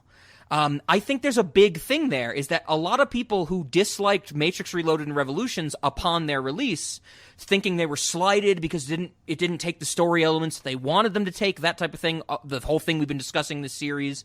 And I now think, these people are using the fact that Larry and Andy Wachowski transitioned into Lana and Lily Wachowski as a fact of like, oh, we can just meme this and make fun of it. I don't know. Have you been seeing any of that on the internet? Okay, I don't know. The problem is that the Wachowskis, like, in this is the weird thing about them. I don't know. I think their transgenderism is the least of their problems as filmmakers. Oh, absolutely. Anybody who's harping on that, I just want to say, for the record, anybody who's harping on the Wachowskis transitioning is irrelevant. That has nothing to do with the storytelling I want to talk about. But that's the thing, though. This is the problem. When I say it's the least of their problems, I mean, they can't tell a coherent story to save their lives. Well, yeah, we know that for sure. Tune in next week. Maybe? Well, yeah, maybe. Tune into the Jupiter Ascending episode. I would like to say that if we do not release our Jupiter Ascending episode next Monday, our audiences feel free to file a tax grievance against Cinemodities. But no, I think that's the thing, though, is that, like, the Wachowskis are memed because they basically, like, Rob and I are fans of theirs, but they made very, non-populist films that were sold as populist films. Non-populist is the objective way to say it. I think the more subjective way is ambitious, creative, and probably ahead of their time. But that's me speaking as a fan. I think Speed Racer has layers to it that can be appreciated. Well, Speed Racer is one of the greatest films ever. Period. No, Speed Racer's great, but it could have been refined a little bit. It's an unpolished gem. That's probably the best way to describe Speed Racer. Okay. It's there. It just needs a little bit more kind of just like smoothing out those edges. Cloud Atlas was never going to break out. Well, Cloud Atlas is probably the greatest film of all time. But I want to mention Bound because I think you still have not seen Bound. Bound is very stylized but vacuous. That's fine. But that's yes, I have not seen that. You are correct. But that's before The Matrix. That's like talking about like Piranha 2: The Spawning when it comes to Jimmy C. It's like, is it there? Yes, but it doesn't play any role. They also wrote Bound. Jimmy C did not write Piranha 2: The Spawning, so that's another thing, Sure, I think what I'm just saying, I'm agreeing with you. Bound is stylized but not substantive as well. Sure, and I think the problem is that like it's weird that it took as long as it did for The Matrix to kind of run out of like cachet. Mm-hmm. But Jupiter Ascending Jupiter Ascending is the straw that broke the camel's back. Oh, absolutely. And that like it was like they had. That's the thing. Everybody respected them. Like people didn't like the film critics did not like 2 and 3, but they respected them. They respected them through. They crapped on Speed Racer, but respected them. Yes. They applauded Cloud Atlas, but still said like, okay, this is niche at best. Yeah. Then Jupiter Ascending happens, and literally everybody was just like, no. Like it's like no. Like we've given you the benefit of the doubt now for over a decade. Yeah. No. What was Terry not Terry Gilliam's character, because Terry Gilliam is in Jupiter Ascending. He files a tax grievance, if I remember correctly. The guy who helps Mila Kunis get her princess, Space Advocate Bob, or do you remember what his name is? Okay. Space Advocate something, yeah. Shit's great. We recorded that episode over 2 months ago now, and it's not gonna come out for another month and a half. Turnstiles. Yeah, and I think that's the thing with them. Is they're not going. I kind of forgot what our impetus for this was. No, you're right. Is that they have major problems, which I think this is the encapsulation of what we've been talking about the previous 2 weeks.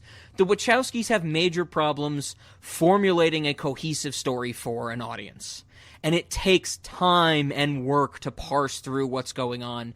And I don't know if you said this exactly, Zack, but it's something I've said forever.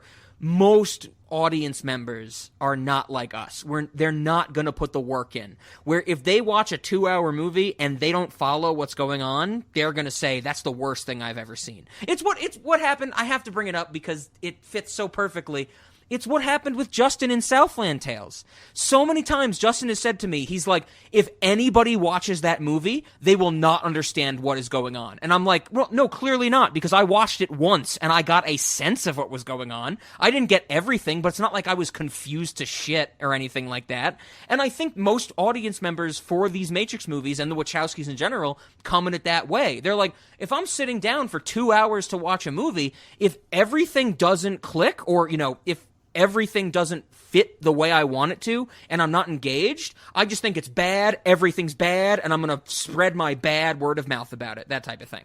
Yeah, unfortunately. Very unfortunately, because I know whenever our Jupiter Ascending episode does come out, I know Zack and I spend like a fucking hour on Eddie Redmayne's performance. Where Zack and I know we can say, like, let's look at this performance and dissect it, where most people are going, why does Eddie Redmayne suck? And then another 5 people go, my friend said Eddie Redmayne sucked, and it just snowballs from there. It becomes the virus that Smith is at the end of this movie. No, that's the unfortunate reality of the Wachowskis, and that's why I think the writing on the wall with Resurrections is that it was a film that I remember back when it was this time last year where Warner Brothers, HBO was like, we're gonna put all of 2021 on the streaming service because people are afraid to leave the house. It was it was just The Matrix 4, and the joke was between Rob and I, it's there's no way they're gonna dump this on a streaming service. And I think this is gonna be in the same thing as Dune. They know they have a very niche film on their hands. Yes. And it's a write-off. This entire year is a write-off for them, and the Matrix 4 won't be any different. Absolutely. So one of the other things that I just wanted to mention before we got past it too much, with Smith in general, I know I mentioned it before, but Smith being the remainder of the equation of Neo, which I think is said in both the second and third movies.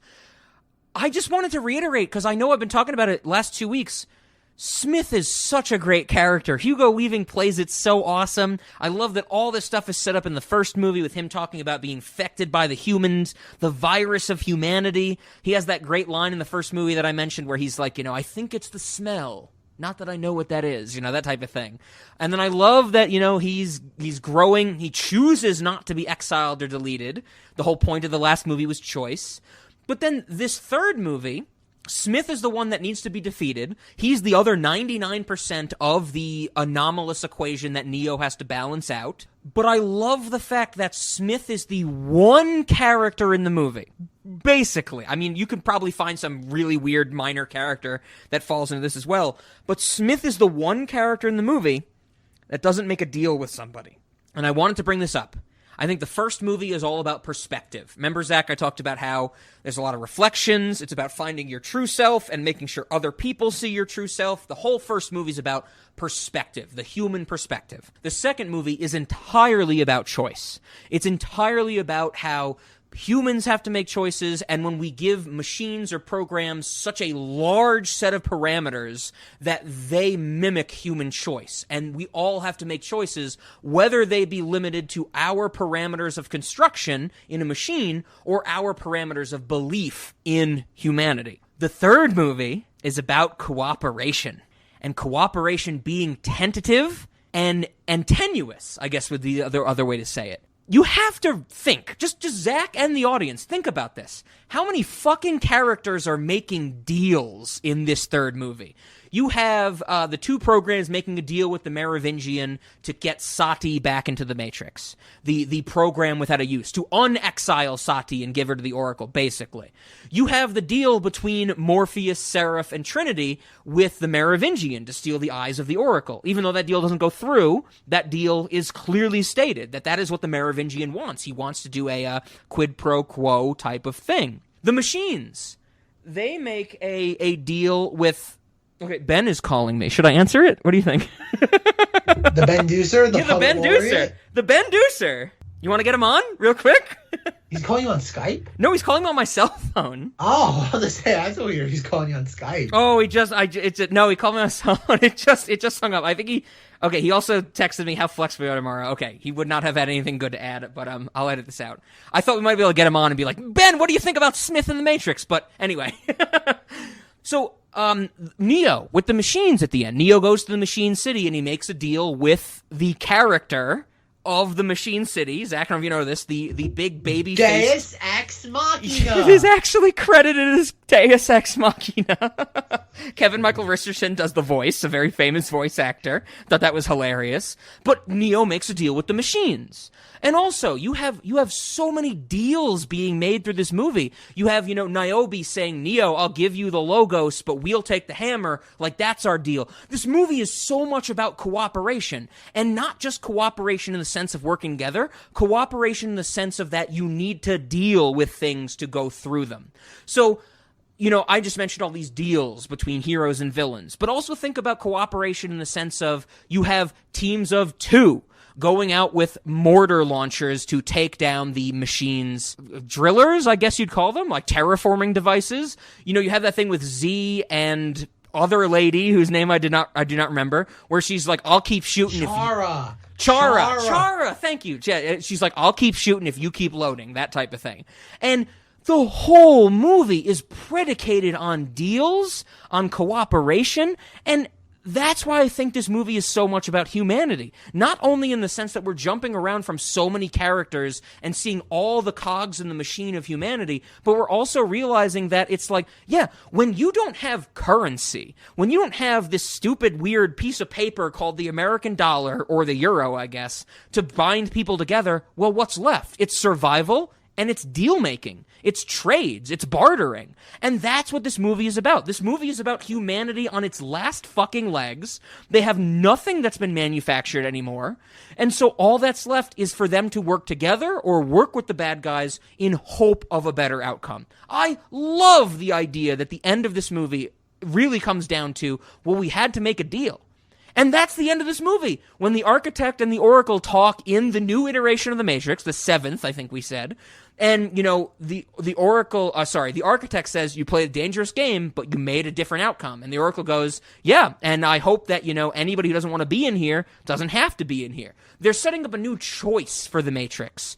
And I love that there are deals and cooperation throughout this whole movie, because whether it be good, bad, villainous, heroic, any type of thing, you gotta trade with people to get things done. I don't know, all 3 of these movies have such a different take on a moral standpoint that is just so fascinating to me, Zack. I don't know, did you get this whole cooperation/deal thing, or does it make sense that I'm explaining that? I did not pick up on that, but I definitely get it. It's an interesting undertone to it all. Mm-hmm. The fact, I don't know, deal making. I guess I'd love to know if that was their intent, because it's there. I just wonder if they would see it under that specific guise. Exactly. That's one of the things I would love to talk to the Wachowskis. Just period. Full stop. I would also love to talk to the Wachowskis about our thoughts on these movies, because, like I said, I think the first movie is about perspective. I think the second movie is about choice. Once you know who you are and are making sure that people see you the way you are, so the end of the first movie, and once you are confident in the choices you're making, isn't everything left how you deal with other people? And that comes down to dealing with them, to cooperating with them. I think this movie, as much as it is saying that, they're subverting the hero's journey and reiterating the stories and narratives we've heard from movies before, I think it's more about the growth of a human. It's almost like Neo starts as an infant in the first movie, realizes his perspective of himself and others. He then realizes the choices he needs to make to stay true to that perspective, and then he needs to realize that there are outside sources of dealing with other people that might compromise that perspective, but needs to be done for the greater good. I don't know, it's kind of, honestly, Zack, I'm going to say it, because you know me, I'm not a big religious person. These movies might as well be the Bible, teaching you how to live your life. These are so pure ideas of just know who you are, know who others are, and deal with that accordingly. It's so fucking cool! Ben wants to reschedule. We were supposed to record tomorrow morning. He wants to reschedule. That's what he was calling me about, so I'm glad I didn't pick up. That would have been boring. Goddamn Ben. Again, it'd be great if this was there on anything even. Oh God, like what are the different layers to the skin? Like you have like the epidermis, you have all this. Okay, you're right. Like this is like the 4th or 5th level down. And I want to cut you off because I think you've made your point. These movies are probably bad on a surface telling story level. But here's the thing.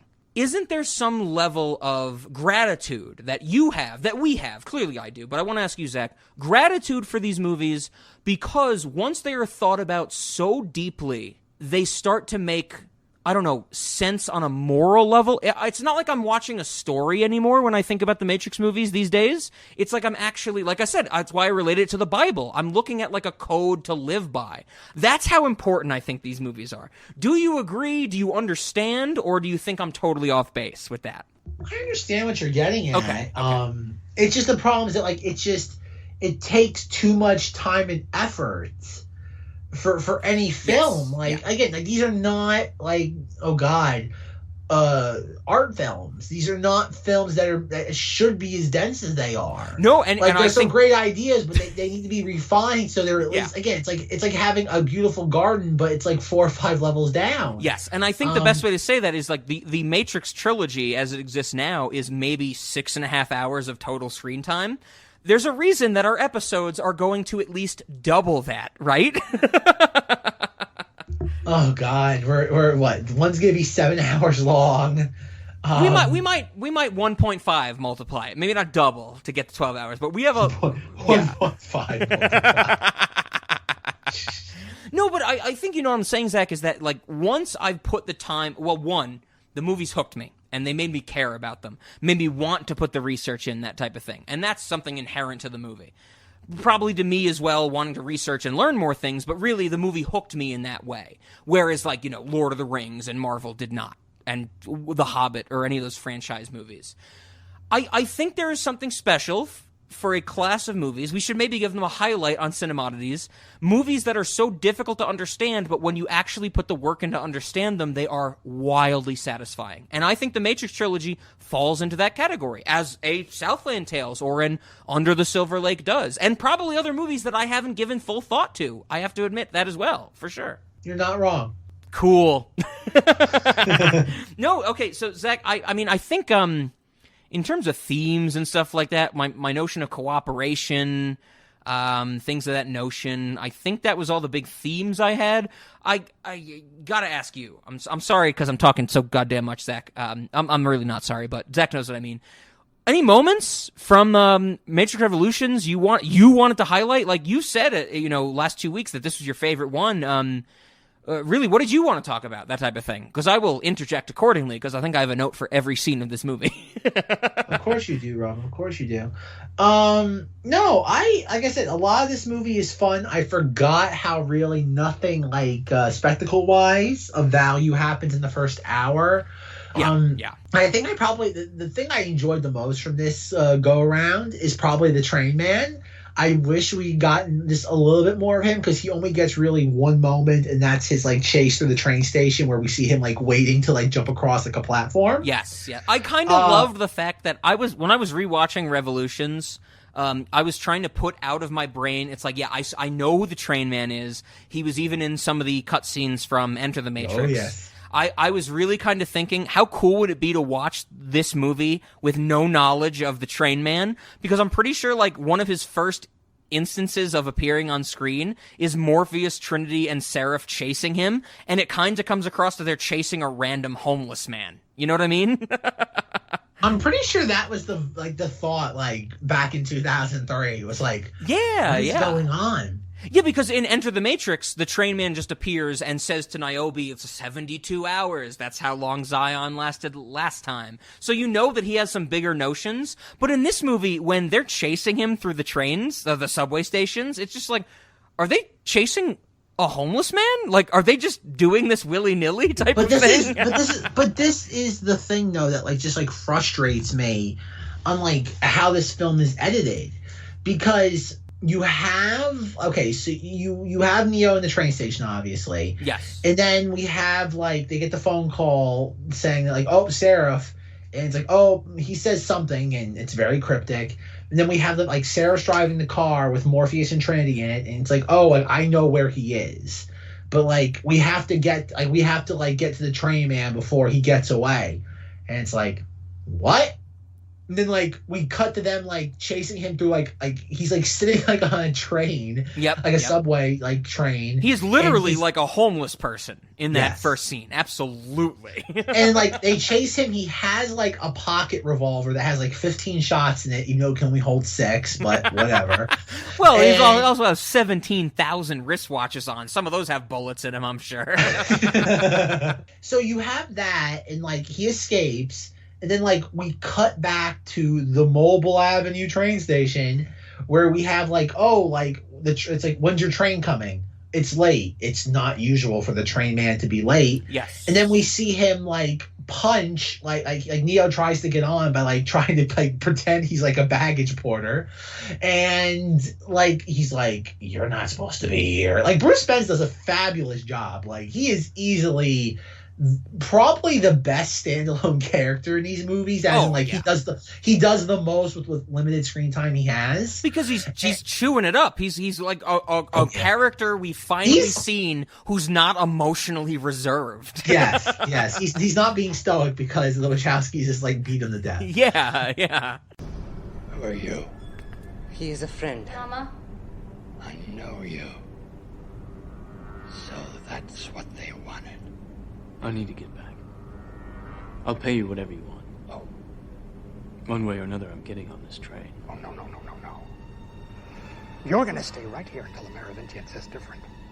If I know him, you're gonna be here for a long, long time. I don't want to hurt you. You don't get it. I built this place. Down here, I make the rules. Down here, I make the threats.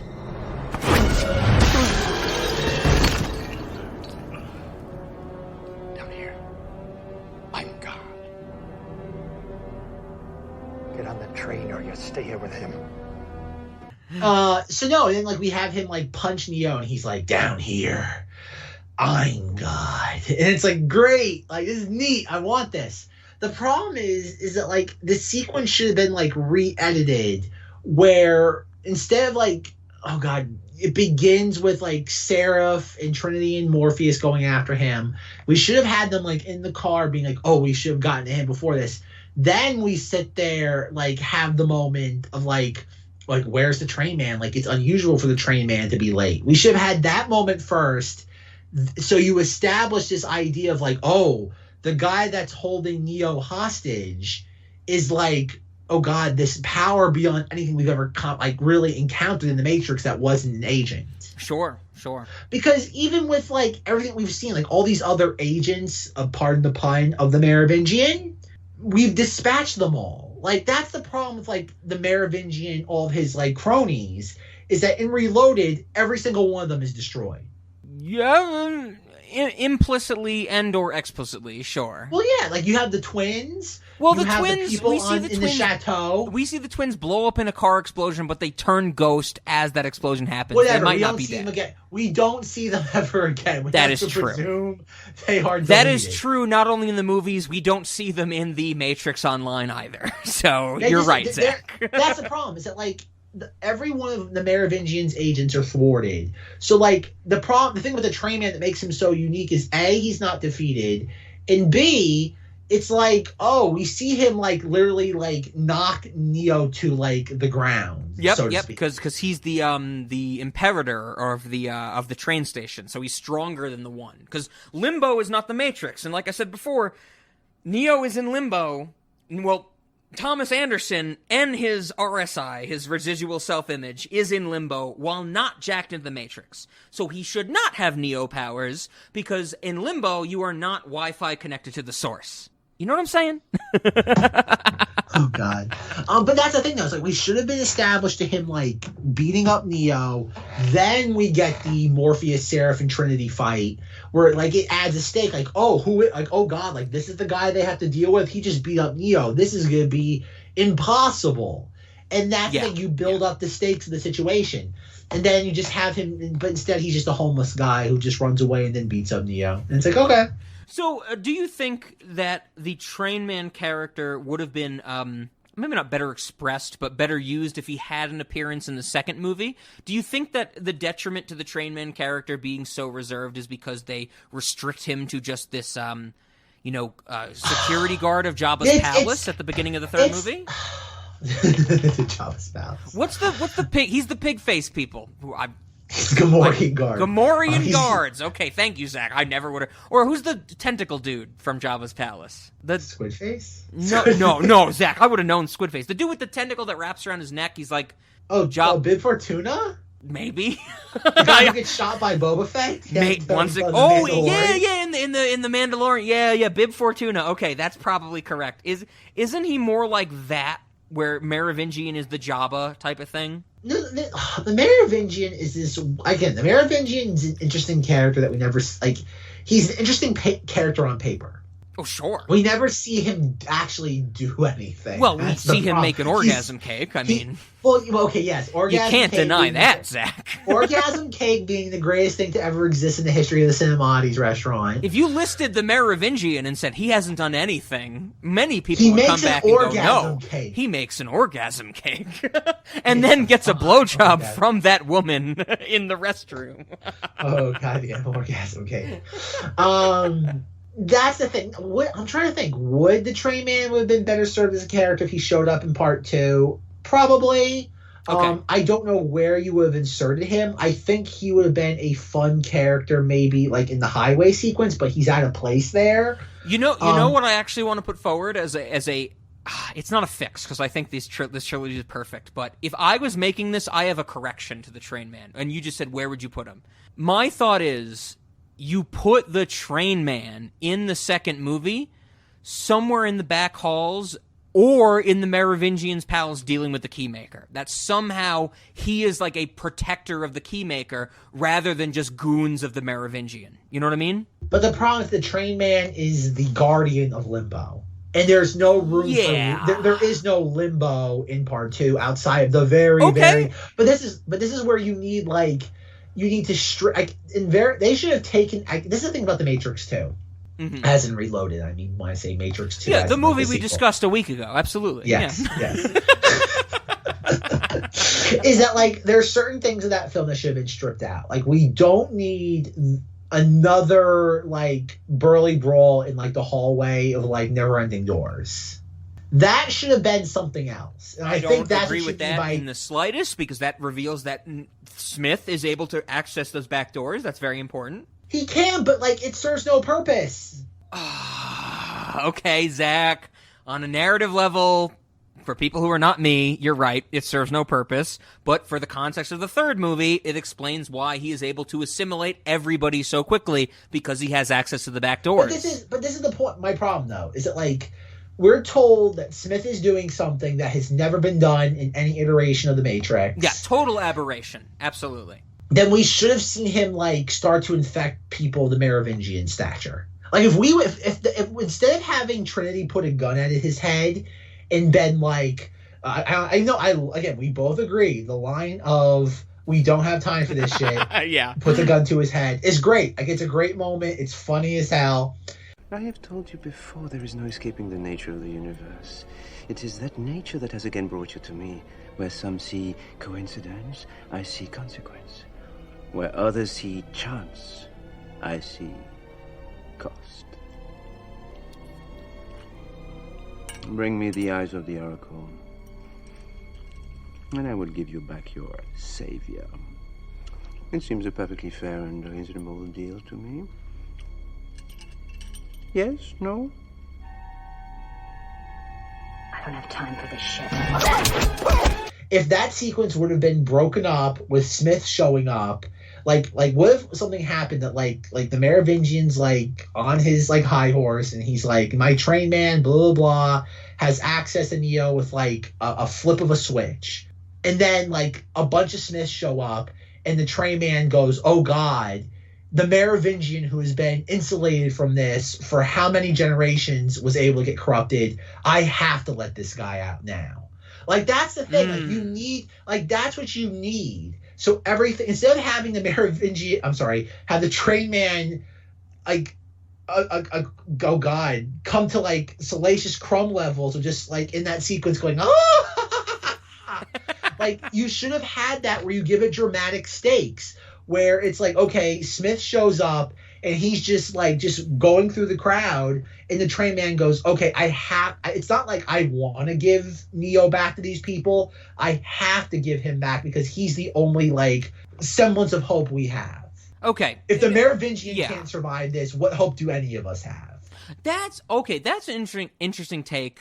I think it is. Oh God, there's so much to unpack here, Zach. I think it is purposeful that they never have any interaction between Smith and the Merovingian, because I think I mentioned this briefly last week, but I really want to dive into it more here. The Merovingian is the proto-oracle. So in all of my notions about like what these different programs mean to the Matrix, the Oracle is this very special thing we've been talking about.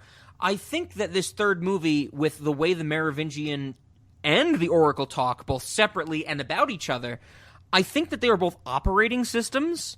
I think that they are both ways to connect programs together, which in essence is what an operating system does. Lets a user, connect these things together. I would not be able to record this podcast and talk to Zack on Skype, even though Skype sucks and wants our audio to bust out every 5 minutes or things like that. I would not be able to do that if it wasn't for an operating system. So I think there is some notion there. At the same time, to get at what you were saying, Zack, the Smith notion, I know what you're saying. That might just be the thesis of these episodes. I know what you're saying. My biggest problem is that the threat of Smith to the machines is not established at all until the very end. And that's the problem. Like, we never see a point where we never get a point where the machines, aka the Matrix, feels overwhelmed by Smith. We are never told that until an explicit line of dialogue from Neo at like the hour 35-minute mark. So yeah, you're right. Is that when Neo said? I think you're thinking of when Neo says, "Agent, the Smith program has grown beyond your control and is taking over the Matrix." And that's the thing though. It's like when Deus Ex Machina, greatest character name ever, says, "We don't need your help." I'm like, yes, because we have not been shown any reason why the machines would need your help. And I don't know if there's deleted footage from this somewhere that maybe. Well, I don't think it's deleted footage. I think it is obfuscated Oracle dialogue from the beginning of the movie. Because after Neo is saved from Mobile Avenue, he goes to see the Oracle, and the Oracle now played by Mary Alice. Her shell has changed because of her. The Merovingian deleting her shell codes because he traded Sati's existence for the Oracle shell codes. I might be saying this in a very, disgusted and drawn out way, but it's really fucking cool, I swear. But the Oracle says to Neo the thing about how it's like, I've made choices that I need to make and I can't see past them. She has that whole monologue in her kitchen where she's like, programs have different goals than humans because programs are created based on their parameters. But humans, at the same time, they have parameters based on their system of belief. And like I talked about last week, that when you include more and more parameters, as the number of parameters you put into a computer program approaches infinity, it more and more replicates the human existence, because that's what we know human existence as. But the Oracle says to Neo in that monologue, in the 30-minute mark of this movie or something, is that she's like, these programs make choices. They make choices in such a way that might not make sense to humans because they are set by different parameters of creation. The only program that is matching you, Neo, the reason you're different, is Smith. Because Smith has become so complicated that we can't follow him anymore. And it's why the Oracle lets Smith assimilate her, that type of thing.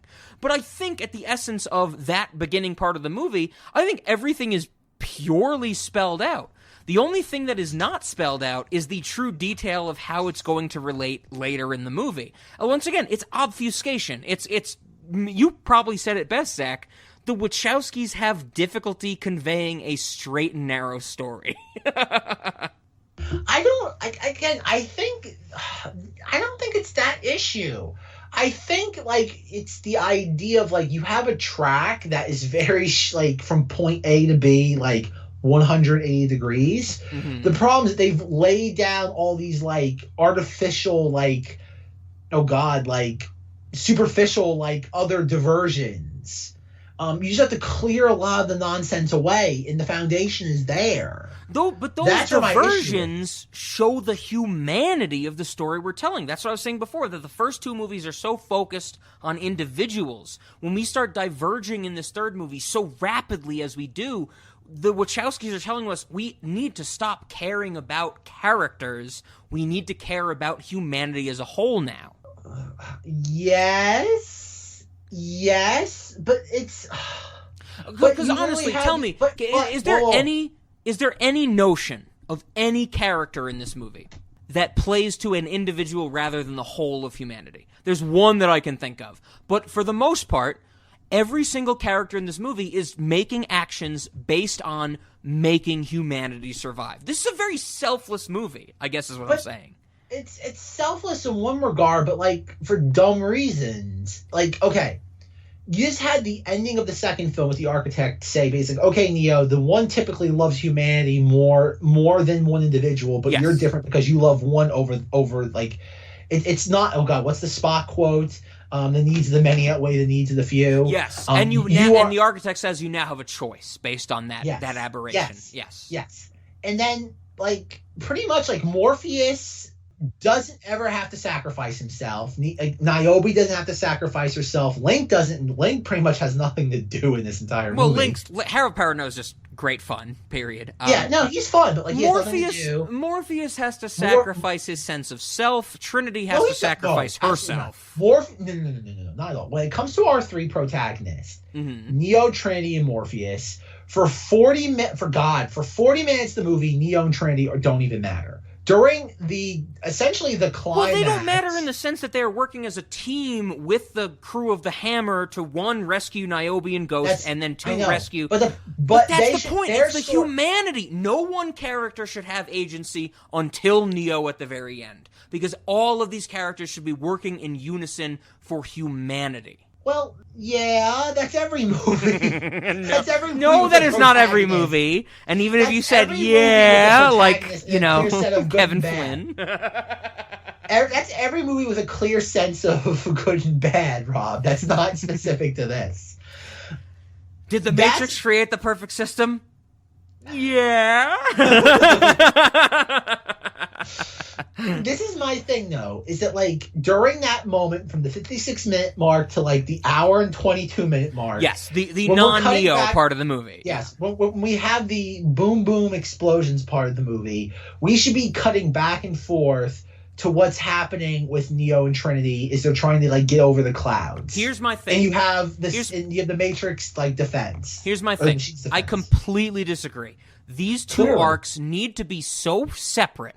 We don't need cutting back to Neo in that 30 minutes of the war for Zion because we need to be focused on the humans' last stand.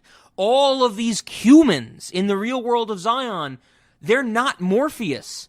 They don't believe in the prophecy that Morpheus believes in, so they have to fight against the machines. They have to rely... It's the whole second movie's thing with Counselor Haman, you know, where he's talking about how we rely on machines and we control them. And Neo says, Neo says we control them. Counselor Haman says, is control just the ability to destroy them? That's what that 30-minute action sequence of Revolutions is. It's the payoff to the Zion bureaucracy going, if we're under attack, we have to fight. It doesn't matter what's going on in a simulacrumed world. It matters what we do here and now. It's the human condition of needing to respond when response might not be appropriate. That's the whole thing with the dock. They lose the dock.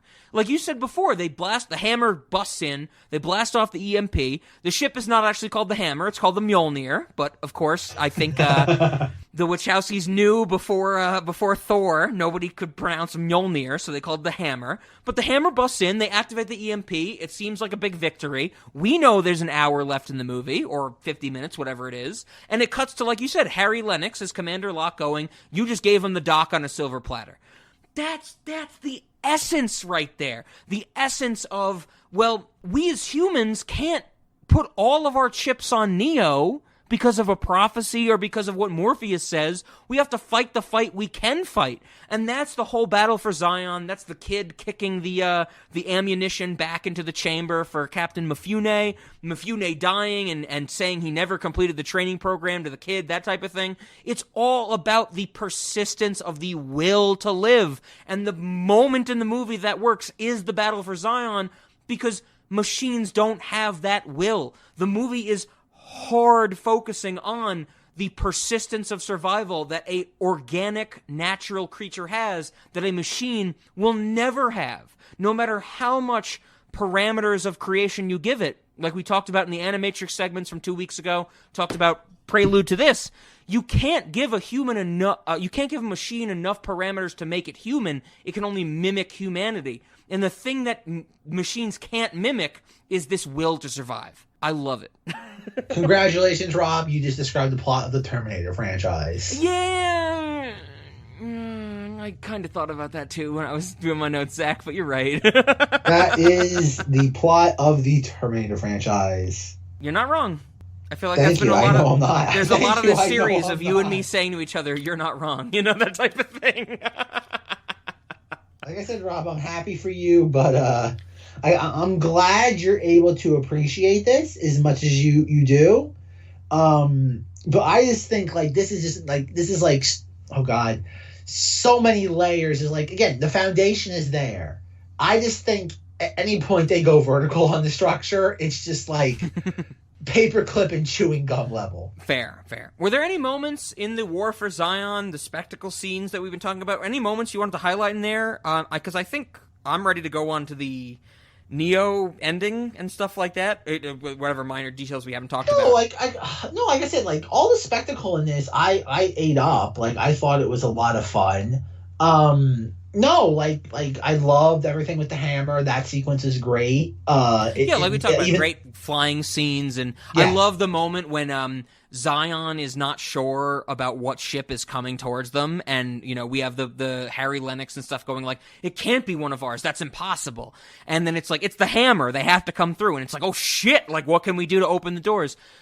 That's another thing about the humanity of this movie. I love during that 30 minutes of the War for Zion, I love all those little character moments. I love the kid trying to kick the ammunition thing back into Mifune's APU or whatever it's called. I love Mifune dying, the kid taking over to open the door, that type of stuff.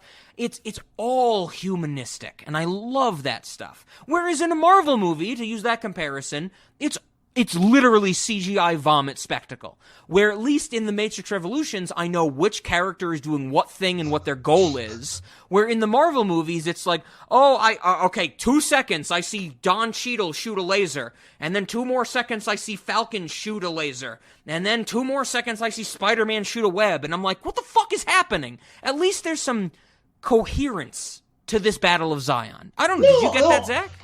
No, it's coherent. No, like I said, the foundation is there.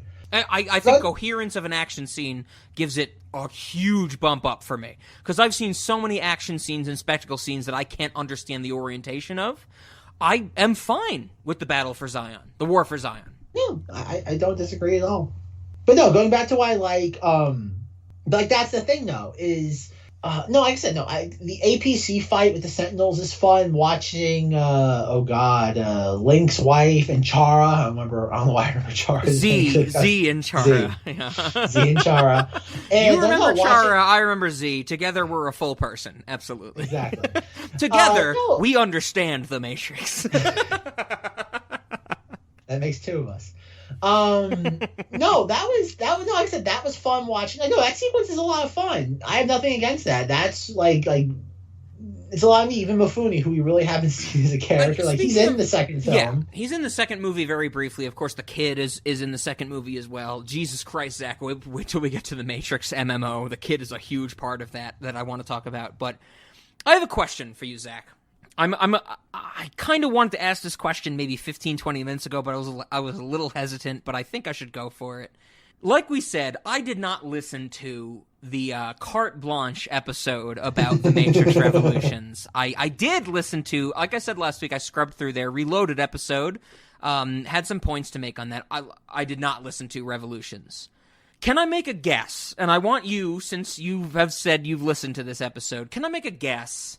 Did Griffin and David of Carte Blanche make the most basic point that everybody on the face of the planet has made about the Matrix Revolutions?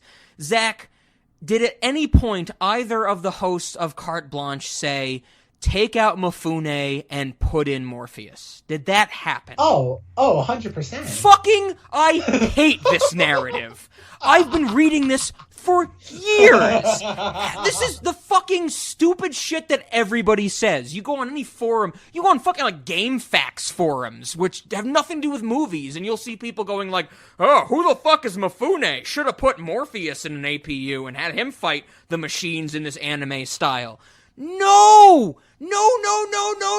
Morpheus's whole arc is that he's sidelined for this movie to get the realization at the end.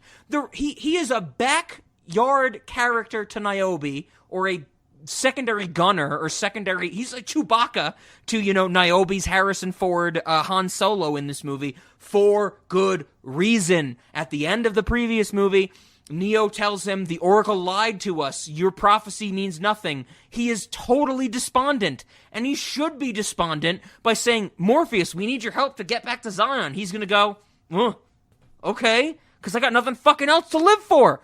I hate the idea that people want Morpheus in a fucking mech suit fighting the machines at the end. That is the stupidest thing to me. What do you think, Zack? No, you're correct. I would have given Morpheus something else to do. The problem Morpheus needs to be sidelined because he is the only thing reattaching us to the prophecy of the beginning. It's like, imagine if the last three Harry Potter movies became about the whole ordeal in the books that, like, Neville was supposed to be the chosen one. I know my mother's told me this a million times, but like Daniel Radcliffe, Harry Potter was supposed to die, and Neville was supposed to be the chosen one who was going to defeat Voldemort, but that didn't happen. This is the same fucking thing. Like, Morpheus has faith, breaks rules to achieve that faith, loses his faith, and regains it. How would Morpheus's faith be regained by fighting machines? The problem is that I don't think it's...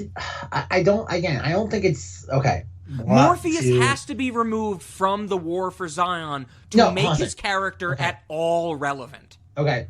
I think the thing is that we never see Morpheus lose faith. Like, he's not given any screen time to see him lose faith. All we see him, he has two lines of dialogue with the Oracle, and that's it. Very beginning of the third movie is when he might start to lose faith. Very beginning for one line. You're right. But it's very, it's not there, and it's not much time is given to it because we're too busy spending time doing other things. And I think you might have had that. Like I said, I don't agree with having him in a mech suit, but I think maybe having him somewhere else other than just, ride shotgun. Like I said, I think both of these movies, the foundations is there, but you have to do a complete, redo on almost every level. Because I think Morpheus doesn't really have anything to do in the second and third movie. And he shouldn't have anything to do. Oh, God. The whole point of Morpheus in the third movie is to support Niobe. And Niobe is set up in the Enter the Matrix video game that she's going to have to make the choice to support Neo or not. And she does. She gives him the Logos. Morpheus has to then be sidelined. Because Morpheus is the impetus of a prophecy. Morpheus is not a cog in the prophecy, he's the impetus. There's a very big difference, is that Morpheus made the choices to start this machine going. When I say machine, I mean the chain of events, the Rube Goldberg machine that creates the path of the One in this iteration of the Matrix. You can't have him doing anything else. That is his purpose. As much as humans are not programs, the Matrix movies still treat all of our humans as specific programs. Whether it be Cypher as the dilemma, whether it be Morpheus as the prophet, whether it be, Trinity as the lube for the prophet type of thing. You can't have him doing that much. He needs to be sidelined in this third movie because he is waiting to see if the choices he's made pay off. You know what I mean? Sure. I don't think he's never given the breathing room, though, for us to really kind of appreciate that dilemma then. Well, I would also want to highlight the end of the second movie when Neo says to him, the Oracle lied to us. The Oracle has made me the one in essence as an anomaly to fit the program. So the prophecy is not true. You were just, led to the prophecy because that's what the Matrix wanted you to do. I think his arc ends in the second movie and that he's irrelevant for the first 2/3 of the third movie until he realizes that his choice to break protocol in the first movie was important. I now also realize that no one is following what I'm saying. I think I made my point loud and clear. Okay, yeah, you have. So I'm sure that'll come up later again. But here's a moment, Zach. How about this? How about let's ground ourselves from Rob's crazy nonsense about the Matrix. There's a scene we have to talk about. There's a scene that I'm sure Carte Blanche talked about. It's a scene that's been talked about on the internet to death. I need to know your thoughts, Zach. When Trinity and Neo break through the human pollution and see the sun, and Trinity says it's beautiful. What do you think about that scene? It's very out of place. So, I agree with you. My next question is, what did Carte Blanche think of this scene, if they brought it up in their episode? I would love to get that feedback from you as well. God, they do bring it up very briefly. They call it, oh God, what do they say? Oh, they say Griffin says it's a Renaissance painting, and then that's kind of it. Oh, so the shot of the sun? Yes. Yeah. He's like they break through the clouds, it's a Renaissance painting, and then they go back to the dark place. Do they like it? Do they dislike it? Do you have any they don't really give any strong opinion on it one way or the other. Okay, that's really interesting because from what I researched and my own belief is that this is one of the most important scenes in the movie. Just before I give you my thoughts on it, Zach, what do you think? Just on your level, like when they have to go above the machines, because as we talked about 2 weeks ago, the reason that there is no sun in the sky is because the humans polluted the sky to block out solar energy. And in the Matrix Revolutions, Neo and Trinity in the Logos have to go above a swarm of machines, so they go above the pollution. They see the sun for a quick moment. It cuts to Trinity, who goes, beautiful. And then the movie kind of continues.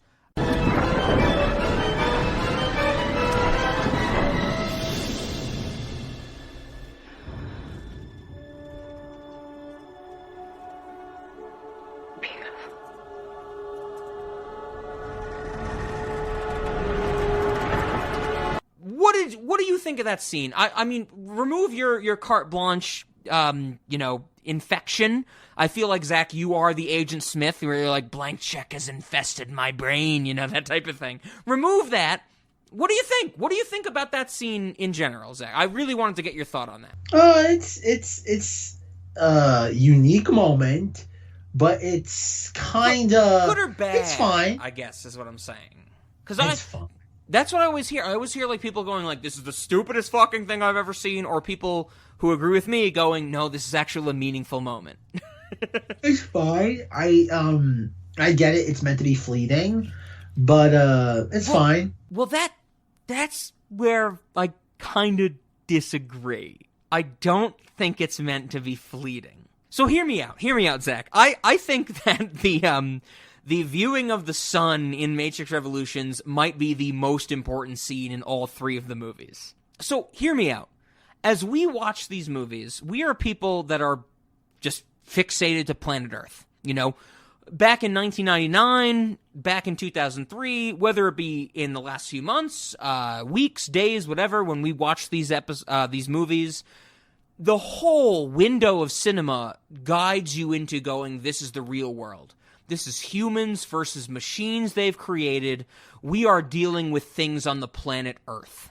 I kind of fucking love the moment when the Logos goes above the polluted skyline and sees the sun, because it is not just a reminder to Trinity and to Neo, well, not really Neo because he can't see anything, it's not really just a reminder to Trinity of how beautiful the world can be. I think this is a reminder to the audience that the entirety of the story is taking place on Earth. Zach, What would you think about a Matrix 4 or Matrix 5 or whatever, that type of thing. Any Matrix movie where aliens came to Earth, viewed what we have done, and said, oh, fuck no, and left. Like an outside perspective on the Matrix Earth that we know. I think that this scene of seeing the sun, I don't think it's just because, they need to see the sun because they're human. I think it is the Wachowskis reminding us that all of this grand story has taken place on Earth. The rest of the universe has continued. We blacked out the sun with Project Destruction or whatever it's called. We have been enslaved. Humans have been enslaved by machines for a source of energy, putting them this restricted reiteration of the Matrix, that type of thing. But this is all on Earth. There's many planets and many stars going on without this. And that's what I see that moment to be. That moment is not going, oh, wow, this is what Earth should be. It's the remembrance of our audience, or the reminder to our audience going, no, Earth is a small fucking rock in the giant planet of all the grand scheme of things, and that's how unimportant this shit is. What did you think about that seeing the sun and saying beautiful scene?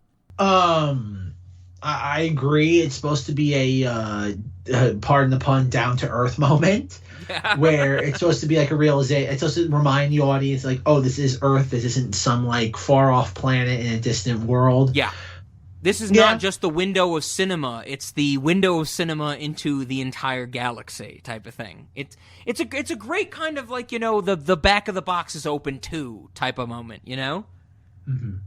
I love it. I didn't. I wasn't saying anything. I didn't cut out. I just wanted to know if you had more thoughts. I don't. I think it's there to remind the audience that we're on Earth. Something that should have been done like a movie and a half ago. No, it should have been done right now, right where it is, because that's great. It should have been done more. But let me ask you, because you have this knowledge, carte blanche. Did they? I'm assuming they hated this. No, I told you they said it was like a Renaissance painting, and they kind of left it at that. Well, they said it's like a Renaissance painting, but in terms of the movie, like, did they? They didn't really focus on it much. Oh, Remember, okay. they also only they did less than 2 hours on this, Rob. That's the other thing is, our episodes on The Matrix will engulf their episodes on The Matrix 3 times over, I think, or something like that. So yeah, I wanted to mention that moment. I think it's a beautiful depiction of how, this is not, like, Earth that we've been focusing on is not the only thing in the universe. That's very important. I think, as I'm looking through my notes, I know we're jumping all over the place type of thing. We didn't really talk about Bane. I know, it's kind of amazing, because that's one of the most important parts of this movie. Yeah, so I'm sorry to the audience, but if the cinema audience has been listening to our previous 2 episodes, they're kind of know it's like I'm not going to get the whole picture, so I listen to all 17 hours of cinema oddities about the Matrix. But Bane, okay, here's my thing. I have a big question for you. Do you think Bane, played by Ian Bliss, the Australian actor Ian Bliss, do you think he is doing a good Hugo Weaving impression when he is playing Bane in the real world fighting Neo as Smith? Real world type of thing, you know what I mean? Oh, 100%. Do you think he's doing a good job as a Hugo Weaving impressionist in those scenes? Yeah, no, 100%. Like, a couple times, like, you watch Hasn't it him, been okay? really, Okay, real quick. the I'm line sorry. Between him and Hugo Weaving really starts to like just blur. There's not much to say because the groundwork is laid. That's one of the very few times the groundwork is properly laid and Reloaded. Maybe should have been a little more blatant just to kind of remove any sort of ambiguity in the final shot of Reloaded. Okay. But no, I think everything in this makes perfect sense between when he stabs short-haired nurse, and then all the way to the moment where like everybody on the Hammer realizes what's going on. No, I think Bane's character is great. I think like, everything about that I think works. So there was a I hate to say it, Zach, but there is an IMDb trivia fact I would like to reference right now. This IMDb trivia fact says that Ian Bliss, who plays Bane in both Reloaded and Revolutions, was cast because he slightly looks like Hugo Weaving, but then the IMDb trivia fact goes on to say that he does a dead-on impression of Hugo Weaving. I could not disagree more. I hated Ian Bliss doing his Agent Smith in the real-world aspects of Revolutions. What do you think? It boils down to a matter of preference, but I think for clearly they're going for, it works. Well, that brings me to a question. When Agent Smith goes from Matrix to real world, should we put his real world embodiment in something so similar to Hugo Weaving? Counter question or parallel question: just because Gloria Foster dies, she's an elderly black lady, that's just who she is it appropriate for them to cast a different elderly black lady for the Oracle? Wouldn't it be interesting if they just change their actors completely? Like Smith in the real world becomes, I don't know, like a different person, and the Oracle in the new world becomes a completely different person. Like, it seems like when you do Gloria Foster to Mary Alice, you're looking for very similar looks, very similar visuals. Whereas when you're going from Hugo Weaving in Matrix world to Ian Bliss in real world, you're doing the same thing. You're talking about, like, who can do the best impression and who looks similar, most similar to that actor. I think The Matrix lends itself to something better than that, in that when a shell is deleted or changed, it can be anything it wants to. Like, why did the Wachowskis restrict themselves to this visual notion? You know what I mean? That was a lot. It's funny you mentioned that, because in the Blank Check episode, Griffin mentions, like, he finds it, he finds it, he doesn't understand why when Gloria Foster died, they couldn't sit there, recast with a completely different character, a completely different actor. Did they explain why the Oracle looks different, though? Yeah, they do. Fuck that. Okay, no. I'm going to edit this out. And Griffin goes like on a huge diatribe about how they should have like casted like a 12-year-old boy. Every moment in this trilogy of us discussing the Matrix movies, every time when I ask you if Blank Check did something and you say yes, I'm going to edit it out and put in you saying no, which I'm sure I have to have somewhere, because we need to be the better definitive podcast about the Matrix series. I swear to God. I want you to know, Rob, like much like Griffin is the equation trying to balance itself out when it comes to you. You are Griffin Newman, just letting you know. I know, I've mentioned it before as well. I think I said to Ben once on recording where I was like, yeah, Zach listens to this podcast where one of the hosts is so similar to me, it makes me angry to listen to it, you know? Oh, God. Okay, enough about carte blanche. Any other moments from the Revolutions? I think that's where we've been talking about a lot, Zach, and I've given you my thoughts, but anything else? Because as soon as you say you're done with Revolutions, I'm going to get into the fucking video games, and that's going to be a doozy. Okay. So, no, like I said, I like a lot about this movie. I think it's clunky as hell. But on a subjective level, what? It's the clunkiest, is what I said. It's all these movies are clunky as hell. People were just so deluded with the first one that they couldn't realize Speaking it. of clunkiness, in the third movie, there are 2 to 3 mentions specifically about characters going, "Oh, do we think it was the VDTs?" Like when Bane is not awake yet, they go, "Oh, it might be the VDTs." Did you know that there is no in-canon explanation of what this stands for? It's funny, as I was watching that, I felt compelled to Google it, and I chose not to. Dude, I have a note, literally, that my note is verbatim. They mentioned VDTs twice so far. What does this stand for? And then my follow-up note from doing research is, there's actually no canonical explanation of what this stands for. There's 2 leading theories. Either it's virtual delirium tremens, or it is virtual disease transmission. But literally, nobody knows. The Wachowskis have never given an answer to what this means. And I kind of love them for that. All right, Rob, go on your diatribe. Okay, so let's start with the Path of Neo. Oh, God. Oh, geez. How do we even talk about this, Zach? This is all now speculation for the 4th movie, I guess. I mean, of course, in The Path of Neo, there's some rehash between the video game, The Path of Neo. There's some rehash between the earlier movies, but really kind of everything that I want to talk about from here is, well, where the hell could the 4th movie go? Because that's the next big question. And I guess, Zach, if you have any ideas or any predictions about where this will go, you can throw them in as I get to certain things or anything of that nature. But really, I think we're in agreement. We finished the Matrix movies as they exist now, and the rest of the stuff I want to talk about is the, what has happened since 2003, and what could influence the fourth movie. Is that fair to say? I think so. Okay, right on. So, Path of Neo. In contrast to last week, which I said I played Enter the Matrix, I had that for PS2, and I played through it. I did a bunch of cheat codes and stuff like I talked about last week. It was good fun.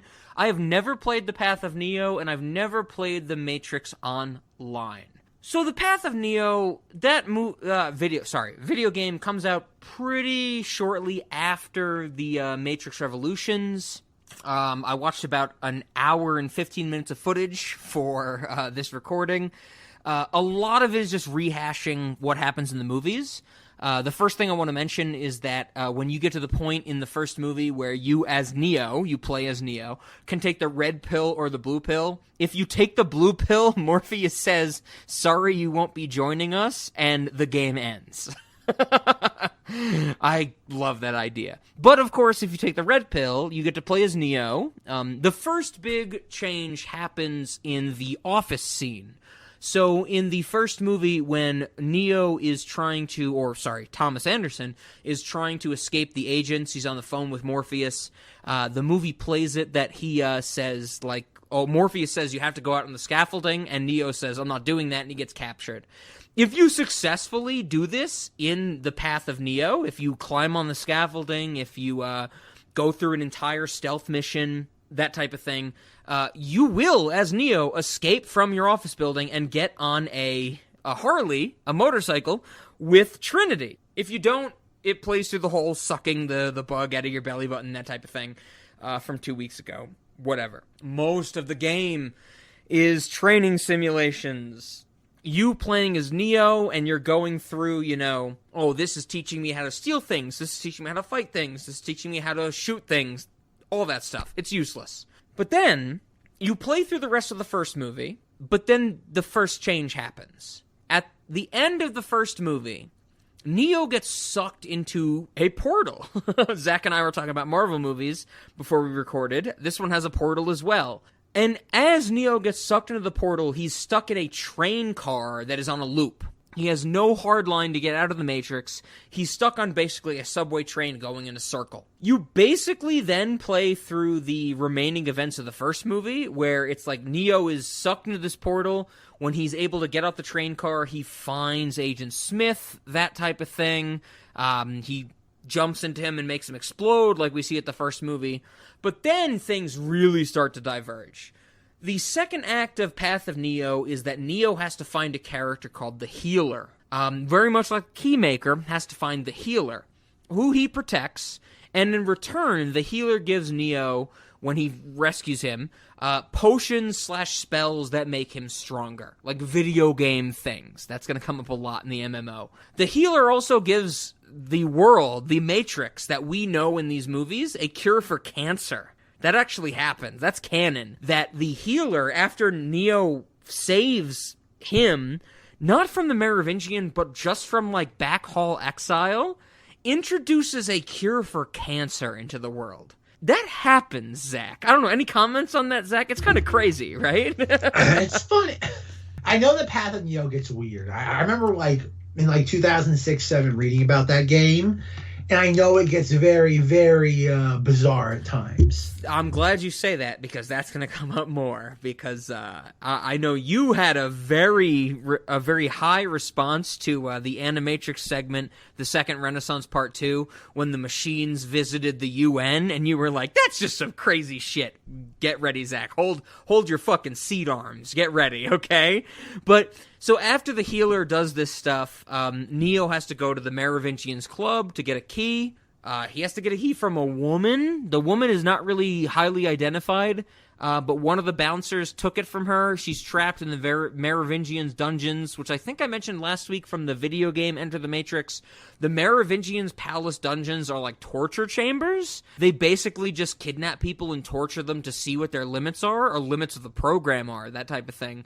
So Neo has to go to the Merovingian and get this key. He seemingly gets the key, but it brings him to Seraph in the back halls, the backdoor hallways of the source that we've been talking about. While Neo is in there, he encounters a different woman who is trying to escape agents. Like, it's very video gamey, of course. You know, Neo has to encounter a new task. And this new task is that a woman who has found a glitch in a library is battling agents, and Neo seems to free her from the Matrix. Another video gamey thing, Neo has to encounter a painter called Shang-Tzu, and that I'm just reading this. It's Shang-Tzu, who the agents are after because apparently he's painting too good. I don't know. He might have 9 to 11 rings, to be honest, Zack. I don't know, but the agents have to stop him. And Neo frees him from the Matrix. We get to see Neo going in Path of Neo to the meeting at the beginning of the Matrix Reloaded. He helps save some of the captains from that agent attack. He saves specifically Ballard, Niobe, and Roland. So Niobe and Roland are the ones on the ship in the Matrix Revolutions. Ballard is the one in Matrix Reloaded who gives Neo the information that he wants to, the Oracle wants to contact him, that type of thing. Neo goes to meet with Seraph, just like in the second movie. They do that fight in the tea house that we see in the second movie that I described as a challenge handshake authentication protocol. We see that scene happen, but it is extended where they bust through the roof of that tea house. They start having a fight on like these pillars. They end up being inside of a movie theater while still fighting, but the movie theater screen is playing the scene from the Matrix Reloaded where they fight, and there's this really weird meta moment of somebody in the audience going, you know, sit down, that type of thing, when the thing on screen is what we're seeing in real life. It's really strange, but of course that happens. Neo meets the Oracle. He brawls with all the Smiths, that type of thing. We get the intro to the Merovingian. We actually have this extra scene in the Path of Neo where Neo meets a woman in the Merovingian's house who is basically Black Canary. Her scream is supersonic. Like, her scream sends out a shockwave. So Neo teams up with this person, and they battle through the Merovingian's mansion. They reach the Merovingian. Once again, the Merovingian gives them some fucking type of riddle, that type of thing. And his riddle is to, like, save this other woman. It might have been Persephone, I'm not sure, because it's like 2D polygon PS2 graphics. But Neo saves this person who attacks him. He runs into the backdoor hallways. The Keymaker's there. The Keymaker and Neo and Morpheus basically go through the remainder of the second movie. But here's where the big divergence takes place. Okay. So everything I've said is kind of just flourish. Like, the Wachowskis just had flourish on the second movie. This is where I think something actually fucking happens. Zack, do you remember how 2 weeks ago, when I discussed the Second Renaissance, I discussed a moment where the machine ambassadors showed up to the UN to ask for peace? Do you remember that? Of course. And you said, you were like, the Wachowskis are kind of fucking bonkers, you know? I think that was your response, basically, right?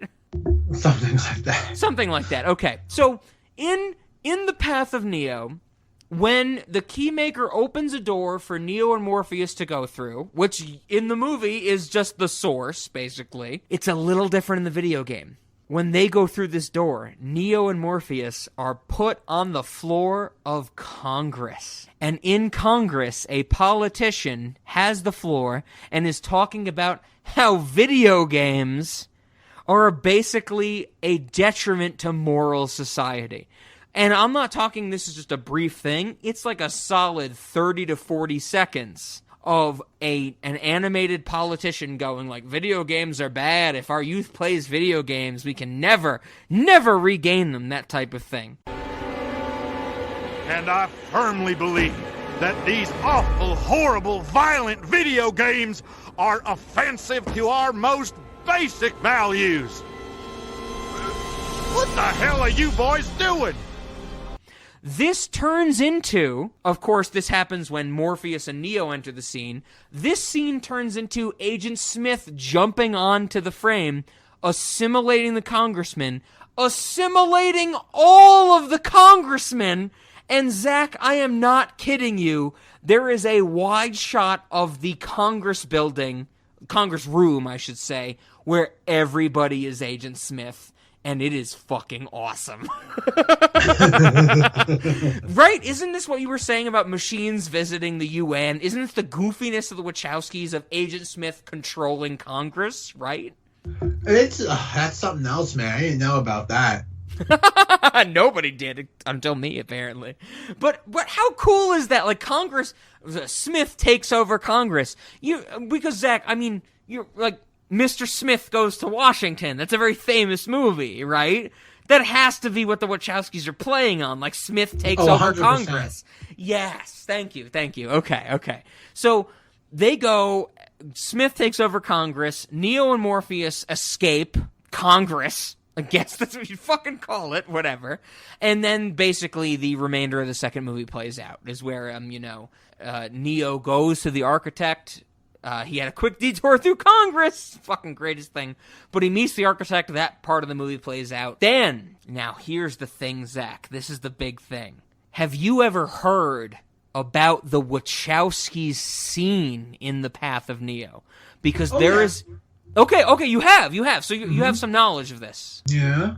Okay, I didn't want to blindside you completely. Yeah, they're like Minecraft characters. Well, they're Moonanite characters from Aqua Teen Hunger Force. Yeah, but they're literally blocky rectangular characters. The one that is blue says he's Andy. The one that is pink says Larry. And I wrote this quote down, Zach, so please bear with me. We get this crazy scene, like just as Neo and Smith are about to fight in the big climactic battle from the Matrix Revolutions, as it is displayed in The Path of Neo. Right before this big climactic battle happens, it cuts to white.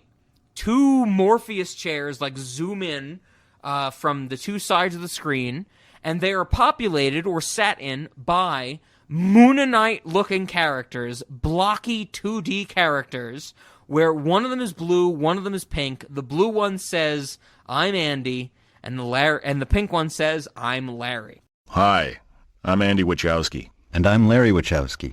Or rather, these are the digital projections of our mental selves. First of all, congrats on reaching the final stage of this game. You kick ass. Yes, we salute your excellence on the gaming field. Now, the real reason we're here is to discuss the big problem we faced in turning these three movies into a video game. You see, at this point in the story, Neo stands on the verge of Satori, ready to resolve the paradox of choice and choicelessness, of free will versus fate, but that can only be achieved through an act of surrender, which occurs after he has abandoned the perspectival nature of truth, accepting the totality of present consciousness, which ultimately allows an evolutionary transition, transcending the Cartesian dilemma through the emergence of delimited spirit, which then provides the world with a choice of a third path, the path of Neo, the path of peace. You promised you wouldn't do that. Shit. Sorry. I think what my brother's trying to say is, at this point, it's martyr time. Now, maybe that works in a movie, but in a video game, the Jesus thing is, well... lame. Really lame. If you're like us, then right now you're ready for 15 minutes of sweaty-palmed, button-pushing action to kick the crap out of some big badass boss. So we suggested to Shiny that we change the ending. We thought it would be cool after Smith rose up screaming, "It's my world." The other Smiths jumped onto him, merging into one massive monster Mega Smith. So if you're ready, it's time for a little Hulk versus Galactus action. Good luck. You'll need it. And enjoy enlightenment.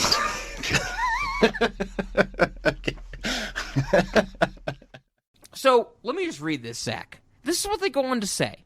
After they introduce themselves, they go on to say, quote, "Or rather, these are the digital projections of our mental selves. First of all, congrats on reaching the final stage of this game. You kick ass. Yes. We salute your excellence on the gaming field. Now, the real reason we're here is to discuss the big problem we faced in turning these three movies into a video game. You see, at this point in the story, Neo stands at the verge of Satori, ready to resolve the paradox of choice and choicelessness, of free will versus fate.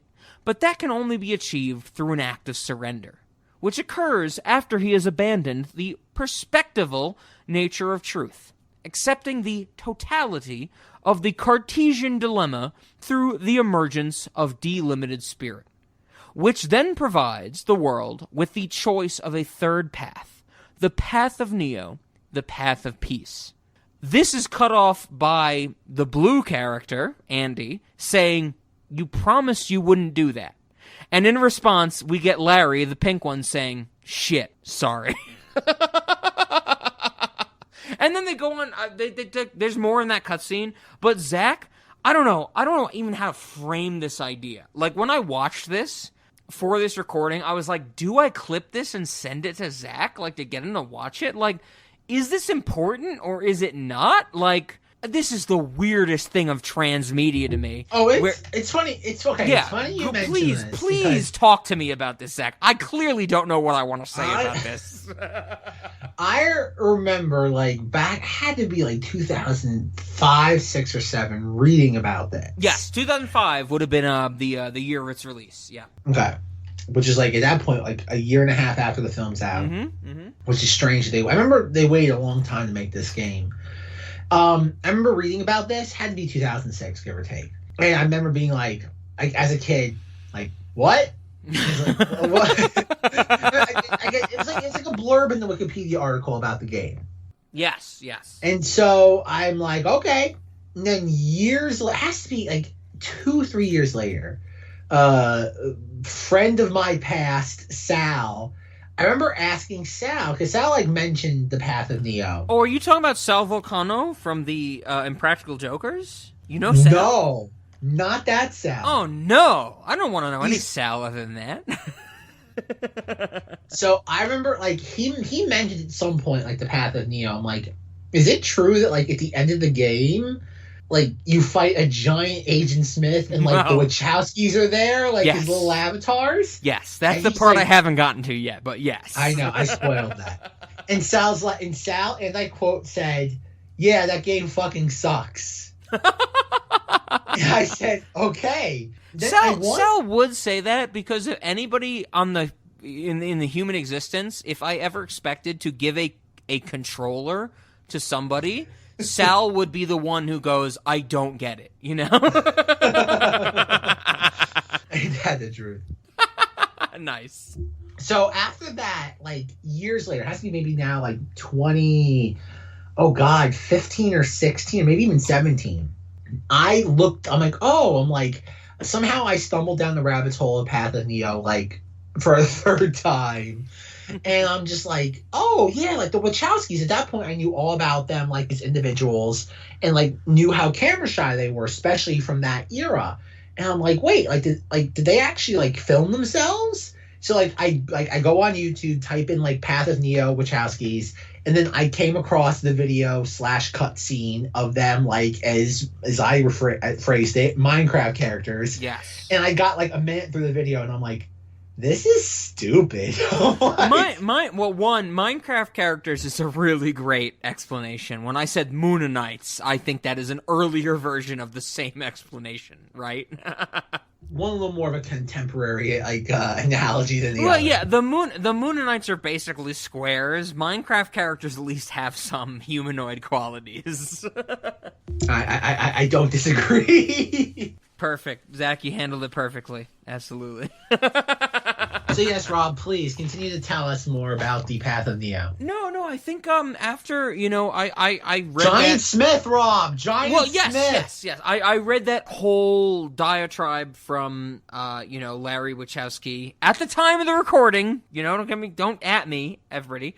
I read that whole quote, but then they go on to talk about Giant Mega Smith, and that's how the Path of Neo ends. Is that all the Smiths come together using rubble, buildings, cars, whatever they can find, themselves, and they form a giant Smith, like the size of a skyscraper. It even takes a giant pair of sunglasses off a billboard to put on.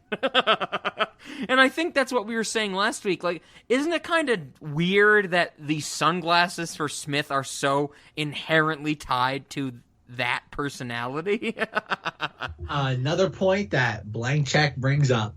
Yes, it's the idea that even when we see, like, that part where, like, Bane is on his knees and Neo is blinded, and we see, like, the flame silhouette of Agent Smith, even then he has the glasses on. You say flame, you should say orange, because that's the code of the real world, but you're absolutely correct. The orange code of Smith in Bane's body has sunglasses. Real quick, may I say that in 2007, that if anybody remembers AOL Instant Messenger, AIM, my avatar was the Smith, like, oh god, orange flame real world thing that Neo sees when he's blinded. That was my AIM avatar. That's how edgy I was in 2007. You were the edgiest, Zach, might I say. Truly the edgiest. So, like I mentioned, I'll put the clip in, if I haven't already, about the Mega Smith from the Minecraft character Wachowskis. But that's the end of the path of Neo. Neo has to fight a giant Mega Smith. And causing his HP to reach 0 basically makes the end of the third movie happen, where he explodes into light, that type of thing.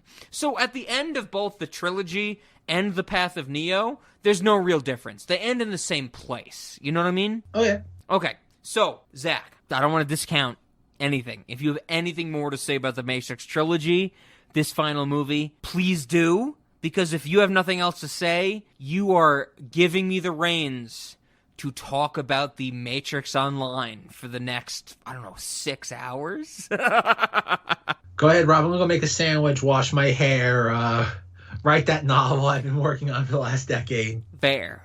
I think, Jesus, I need to prepare to some extent. Okay, so, the Matrix Online, the MXO, as it is called in some communities, this was the Matrix MMORPG, the massively multiplayer online game revolving around the Matrix. I am not about to say that I know everything about this game. I've never played it. I've never dived into it at all. Everything I'm about to say is because of my research regarding what other people think the game is about, regarding what the cutscenes are about, that type of thing. But I think I've done a good enough research. But I really wanted to state right at the start, I've never played this game. Like, I played Enter the Matrix, last week. I have never played the MMO. But here we go. Okay, game starts. The player. You're not Neo, you're not anybody in particular, you are a player. You are visited or go to visit the Oracle, Mary Alice Oracle. And she tells the player that, you have to start freeing blue pills and earning acolytes. Like, that is the impetus of the game, is that if you are in the Matrix, it's a computer program, you are trying to free people from the Matrix. There's a lot of talk about choice of who to support, who to oppose, who to believe, very much in line with the theories of the movie, that type of thing. But in the following cutscene, we get Sati. So Sati runs up in this cutscene, and she says something to Oracle like, the sun is jerky. Like, every time I try to work on the landscape, the sun is glitching. And the Oracle says that there are glitches remaining because of the Smith program. That's the impetus. That's like the first act of this online game, is that clearly the Oracle, Sati, Seraph is the Guardian. Oracle and Sati are trying to refine this new iteration of the Matrix, but they're having problems because of the remnants of the previous iterations of the Matrix. We go into, Morpheus visiting the Oracle. The Oracle offers him a cookie, which is very important. Talked about that 2 weeks ago. But the Oracle describes to him how about the outcome is being different because of choice. Neo made a choice, different from any choice the One has ever made. And that Morpheus has to be distraught by that. But Morpheus doesn't really want to accept being distraught by that. Morpheus thinks that since the Oracle succeeded at the end of the third Matrix movie, at the end of Revolutions, that he shouldn't have this ambiguity in how to feel with this new iteration of the Matrix. But he does. He feels problematic with it. He feels like he is being rescued, but he shouldn't be, because he's already out of the Matrix. This scene also describes, very explicitly, Morpheus is pissed as shit for one thing. When Neo gave himself to the Machine City to conquer Smith at the end of Revolutions, the machines take his body away. You remember that, Zach? When the How could I forget, Rob? Of course. Morpheus is pissed that the machines have not returned Neo's body, or as he calls him, his artifacts, to the humans. So Neo is just like jacked up that it's like Neo did this thing for us, but why can't we get his remains? We want to give him a burial, that type of thing. It's very, very, humanistic, that nature. Morpheus is so angry that the machines are non-responsive in his desire to get Neo's remains back, that Morpheus goes out planting code bombs throughout the Matrix. The idea of this is that Morpheus is basically a terrorist, that at all major cell phone stations, he's planting what they call a, quote, code bomb, that when it goes off, it will reveal to the blue pills that they are a part of a simulation, which, should be fair, it's not a simulation, it's a simulacrum. Morpheus kind of goes out rogue, and he says, it's like, well, fuck. If I can't get the recognition that I deserve from the machines and causing this change, I'm going to fuck shit up. So all over the world, he starts planting code bombs, which reveal the Matrix to certain people. Here's the thing. This is like the big turning point. He is murdered by an ancient disposal program from the Merovingian. Like, Zack, I am serious. Morpheus gets shot 6 times. Like, Morpheus, in the continuity of the Matrix, as we know right now, is dead. I don't know if you knew this before, Zack, but I wanted to throw this into our first... I'm just devastated, Rob. I don't know if I'm going to do it myself. I'm devastated too, but I want to throw this into our first discussion about, well, why the hell do we think the next Matrix is going to be this way? The MMO sets this up.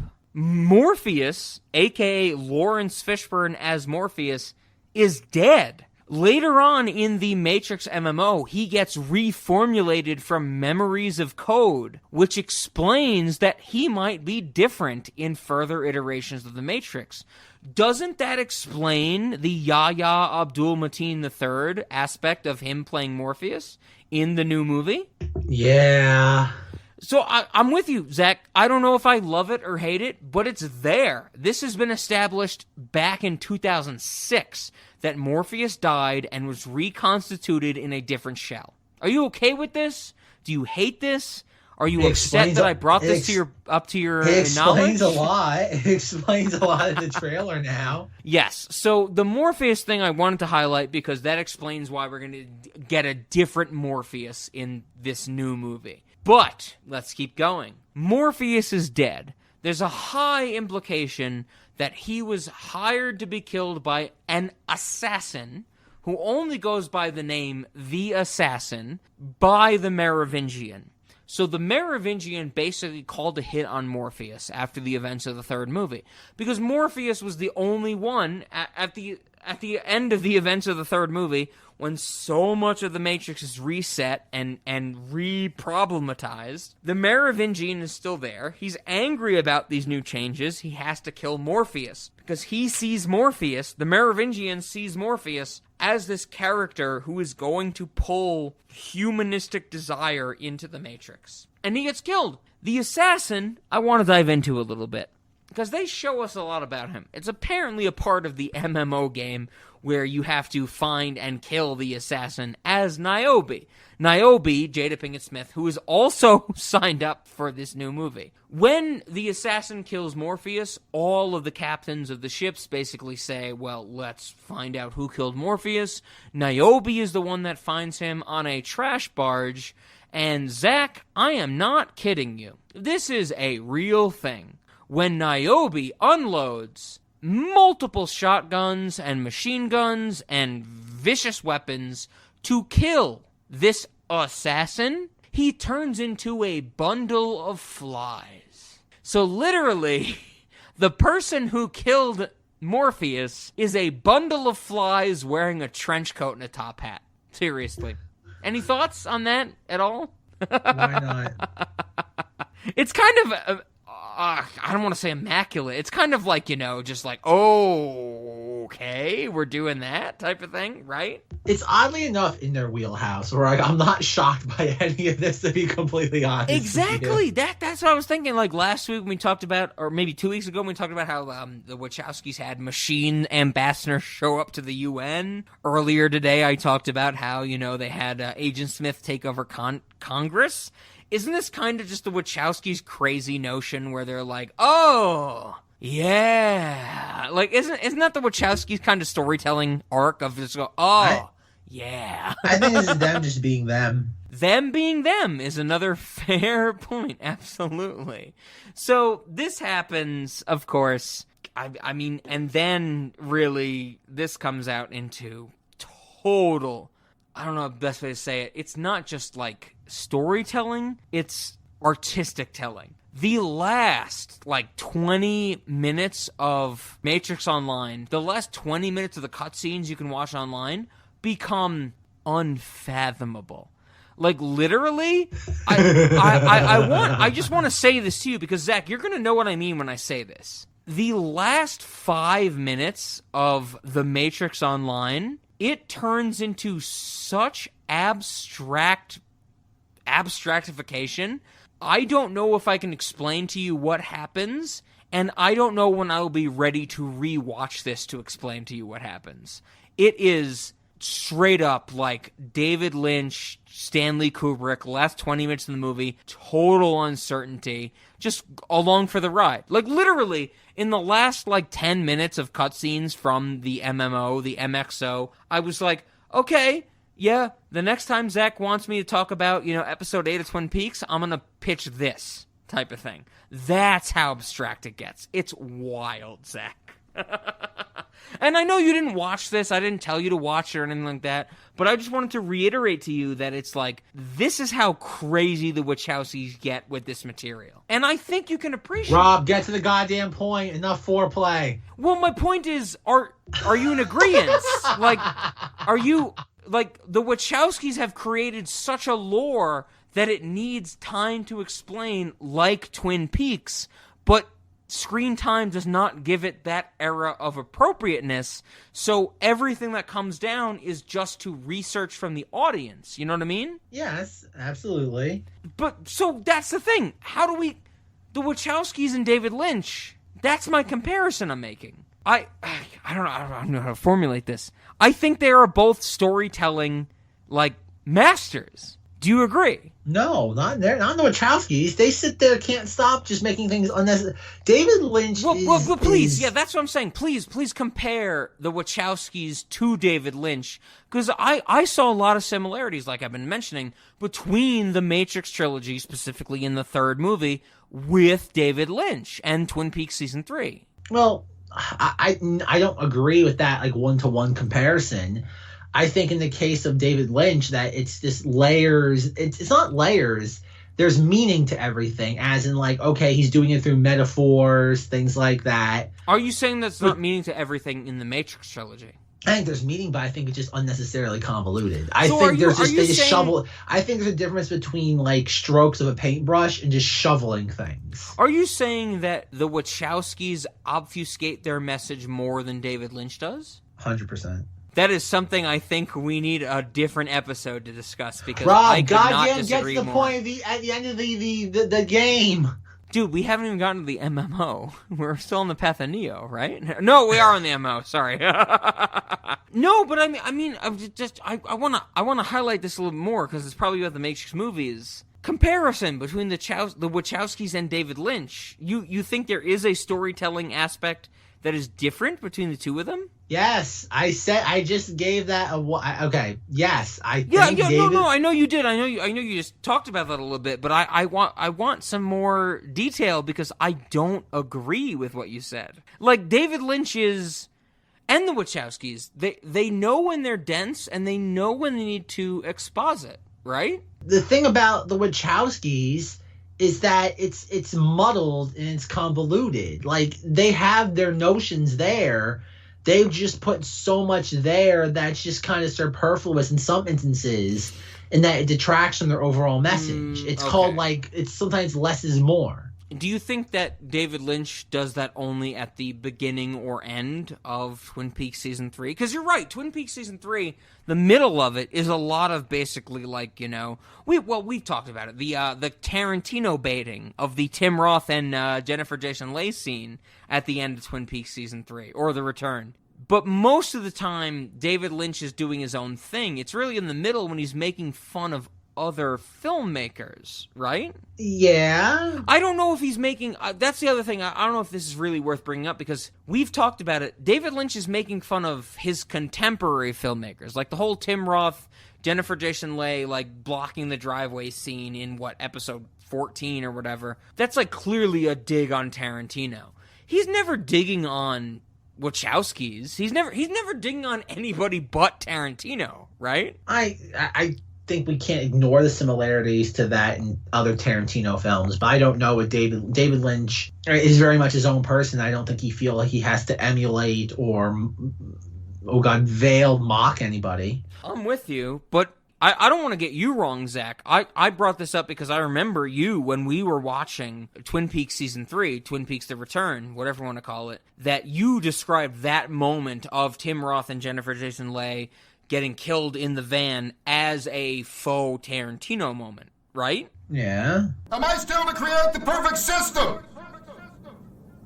Yeah. Okay, I didn't want to misrepresent you, but okay, here we go. Oh, God, the Matrix MMO. I know I've described the first 10% of it. I texted Zack that it was like reading the Silmarillion. It was so dense, that type of thing. I think I've covered a lot of the details of what the Matrix MMO covers, but there's a few moments I wanted to highlight. There was actually a big point of the Matrix MMO, the Matrix Online, where players had to find the parts of Neo, the parts of the One. I think, without going into reading fucking way too many points that don't make sense about the Matrix Online, the other big points that I want to mention are that, like I said before, the Merovingian is an operating system. The Merovingian is the big enemy of the Matrix Online, which makes me think the Merovingian will be the big villain of the fourth movie. I wanted to pick your brain on that, Zach, because I know I mentioned to you last week, Lambert Wilson is 100% credited as the Merovingian in the new Matrix movie. Do you think they're going to lean on him as a plot point, or do you think they're going to use him as just a quick, brief exposition mention to just continue the story? It depends, because the Merovingian is something. I don't think he's the most egregious thing in the pop culture when it comes to the Matrix, but I do think he's something that people just kind of don't look back upon fondly. Yeah. I don't know. I think he's integral. He's integral, but I don't know if you make him the primary antagonist. I would agree. Just to be fair, like I said earlier, maybe 2 hours ago, whatever the fuck it happened, he is the proto-Oracle. He's the Oracle from the second Matrix that gets exiled. I think that has to inherently have a big ideal. But you're right in saying that, like, who the fuck remembers him from these movies?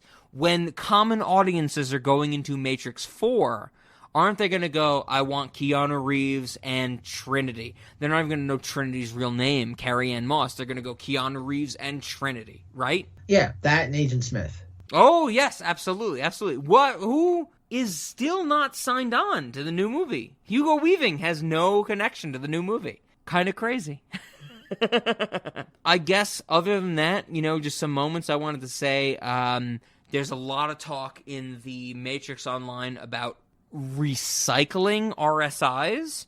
So RSIs are residual self-images. Whenever anybody goes into the Matrix, the way they are perceived in the Matrix, that's about the first movie, that's their RSI, their residual self-image. The Matrix Online talks about how that might get corrupted from real world to Matrix type of stuff. I also want to mention, which just to make sure I make clear, at the end of the Matrix Revolutions, when Neo gives his body over to the machines after saving the Matrix from Agent Smith, from achieving this sense of truce, his body is separated and put into different parts in the Matrix Online.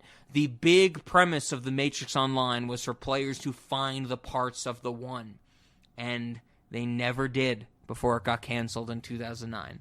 And I can only imagine that's where our next movie is going to take place. I can only imagine that, we're going to deal with the RSIs of Trinity and Morpheus and Neo have still existed through this iteration of the Matrix. How does that play a role? I don't want to speculate too much because, Zach, I'm just fucking excited. I'm just fucking excited for this movie, man. Another Wachowski, not plural type of thing. I'm still pumped. I'm going to see this on opening day, and I'm so fucking jacked for it, man. Hey kids, Rob here with a little interjection with some more things about the Matrix Online and to clarify some of the things I've already said about it. So I watched the cutscenes, compilation of cutscenes that you can find on YouTube in a few different forms. The artwork is the first thing that I want to mention, is that at a certain point, as I believe the game lost funding, it would seem like, the artwork for the cutscenes becomes 2D black and white pencil sketch drawings, like very, very comic book-like, instead of the rendered cinematics that it is for the first chunk of the cutscenes. The artwork of the cutscenes, kind of the quality as well, changes as they go on, getting more abstract and more minimal. The last 5 to 6 minutes it's basically a music video, and like I already said, it's almost impenetrable. It's shot almost, or, stylized almost something like an NES video game cutscene, where you just have kind of, artwork with panning camera and text at the bottom. You can't really tell which characters are which. It's just so wild. Like I said, the last 5 to 6 minutes is incomprehensible. So stuff happens, like in all these cutscenes, but with the artwork changing and things getting harder to follow visually, that, things happen, but they're very disconnected. I don't really know how much importance any one thing has, because the cutscenes will focus on certain aspects that seem to then disappear later on. It's very strange, and it is worth checking out, because I think there might be some ties to the new Matrix movie, but we'll have to see when it comes out. Some things I do want to mention about the Matrix Online that do happen in the cutscenes, or are explained in the cutscenes, I think, fairly well, is that, in essence, the peace that Neo has achieved at the end of the third movie does not hold. It cannot hold, because humans and machines both suck. And this seems to be because humans and machines are basically breaking off into factions. They're basically like the clans you can join in the game. And these factions are based on schools of thought revolving around how the Matrix should be run. And so the schools of thought are things along the line of people should have the choice to be in the Matrix, people should be in the Matrix but be unaware of it, there should be no Matrix at all, and things like that. I think those are the big ones. There's a lot of notions of the machines choosing which side to be on. Like there's some Sentinel-on-Sentinel fights and machine-on-machine fights you see throughout the cutscenes. Just like, people can choose what they believe in machines to be able to seem to be able to make that choice now as well in this iteration of the Matrix. There's some stuff with potions that give people like powers like the One. There's stuff where there's like these polygon wire mesh looking characters that are incredibly powerful, that have like One type powers. Some of them fight each other, so they're on different factions, it seems. There's a point where Sati gets kidnapped, Seraph goes looking for her, and then later Seraph is hunting some program that's infecting humans in the Matrix, and he's also like cleansing the humans that are already infected. Like I said, it's all over the place, and a lot of crazy stuff happens, and we'll see how insane Matrix Resurrections gets. I think that was it. You can read about the Matrix Online more online, turns out. There's some articles that, try and describe what happens in the cutscenes, and also from some people who've actually played the game and know a lot more about the gameplay than I do, and things of that nature.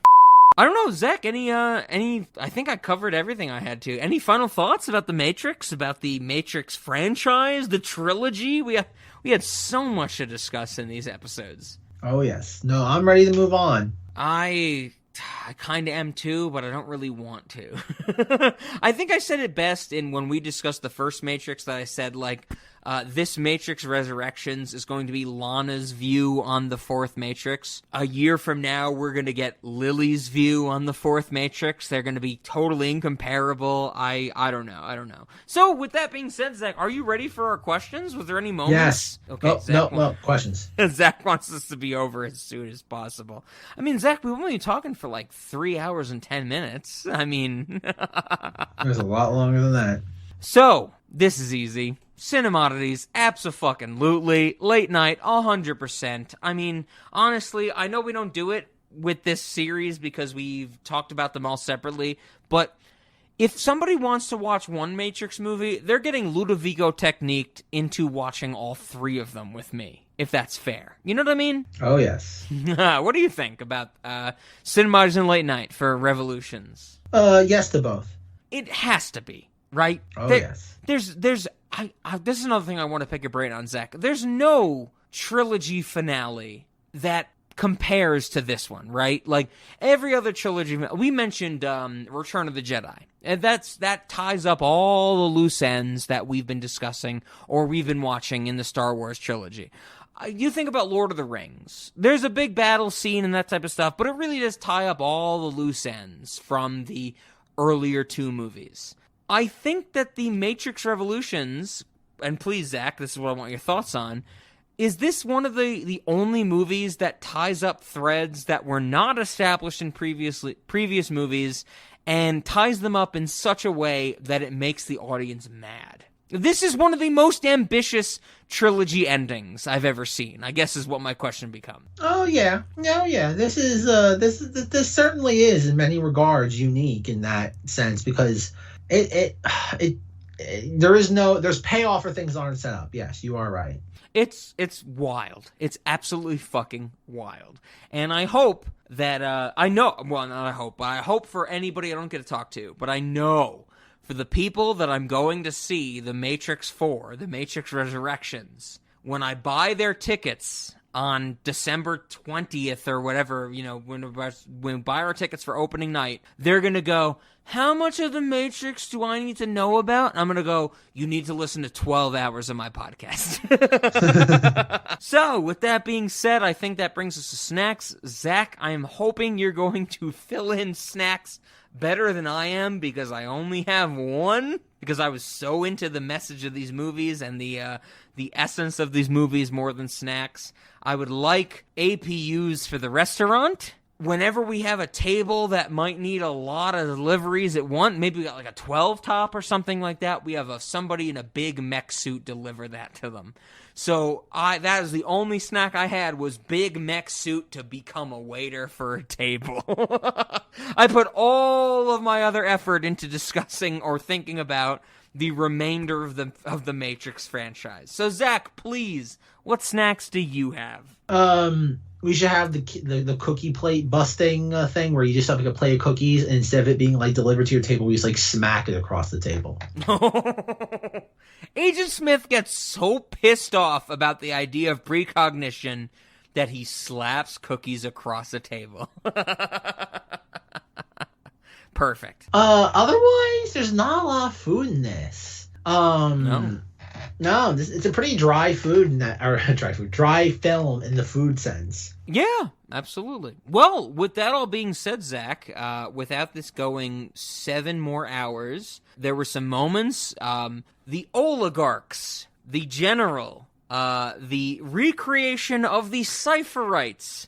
This is all things I hope appear in the 4th Matrix movie, and I cannot wait to talk about in the 4th Matrix movie. Zach, thank you so much for picking this as a series. I think our entire audience can gather that I was really disenfranchised by Spider-Man last month. See 2 episodes where I became unbearingly drunk, which I do apologize for. But, Zach, I am very glad that you've picked The Matrix, and I hope that I have given such a detailed discussion of The Matrix in this series that we can both look forward to The Matrix 4 with grand knowledge. Is that fair to say? Oh, it's going to be an interesting experience thanks to this podcast. Perfect. So with that being said, I don't know what we're doing next week. Zach and I, before recording, like I mentioned earlier, we're kind of torn. Are we going to do Jupiter Ascending? Are we going to do Matrix Resurrections? Resolutions, whatever the fuck it's called. Maybe tune in next week to find out. Is that fair to say? It'll be fun. It'll be fun. That's one thing we can promise. So, Zach, at the end of this, we've done all 3 Matrix movies. I think I've covered all the ancillary material. Any final thoughts on this series? I don't know. Just cross your fingers and hope for a good movie. I'm kind of with you. I know you said it like 2 or 3 weeks ago. You were like, I hope Far From Home is a good movie. I'm with you. I hope Fuck, now I'm doing it too. I hope Resurrections is a good movie. That's all I'm hoping for at this point. But it's probably going to be like me rationalizing it to a great extent type of thing. The only reason Resurrections won't come out next week is because I say to Zach, I need more time to think about it and see it again.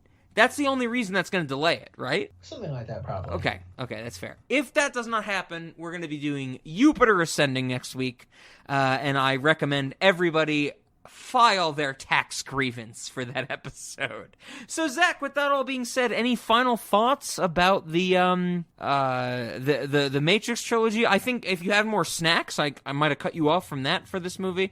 Any final thoughts about any of this stuff? Nope. I think we should play the orchestral score that plays over the credits. That was also the Agent Smith Neo battle music. Do you mean the end credits or the starting credits? End credits. Okay, end credits. Yes, I had the exact same thing. It's called Navris by Juno Reactor versus Don Davis. That is actually what it's credited as. We should play that out. And I guess, with that being said, Zach, geez, I hope everybody has gotten some knowledge of the Matrix movies. Zach, correct me if I'm wrong, but with how much love I've given to these movies, you do agree with me to some extent, right? That these movies have a level of appreciation. You might have to be robbed to appreciate them at this level, but you are in agreement that these movies have depth, right? Oh, that's for sure. Thank you. That's all I wanted, because I fucking hated at that end of the Carte Blanche Reloaded episode I watched, Griffin was like, these movies are kind of stupid. They're not stupid. They're the farthest thing from stupid. They're not stupid. They're kind of a mess. They are not kind of a mess. They are a fucking mess. But I guess this will all be finished off when we do Resurrections as an episode as soon as we can, right? Oh, yes. Okay, well, and then I think I said we'll end this episode with Navris by Juno Recreator and Don Davis in reverse. Any final thoughts about The Matrix, Zach, before we get to this new movie? Nope. These movies are awesome, dude. Zach, thank you so much. These movies are so fucking good. I had so much fun rewatching these movies, thinking about these movies. Oh my god. Can we just do The Matrix every month, right?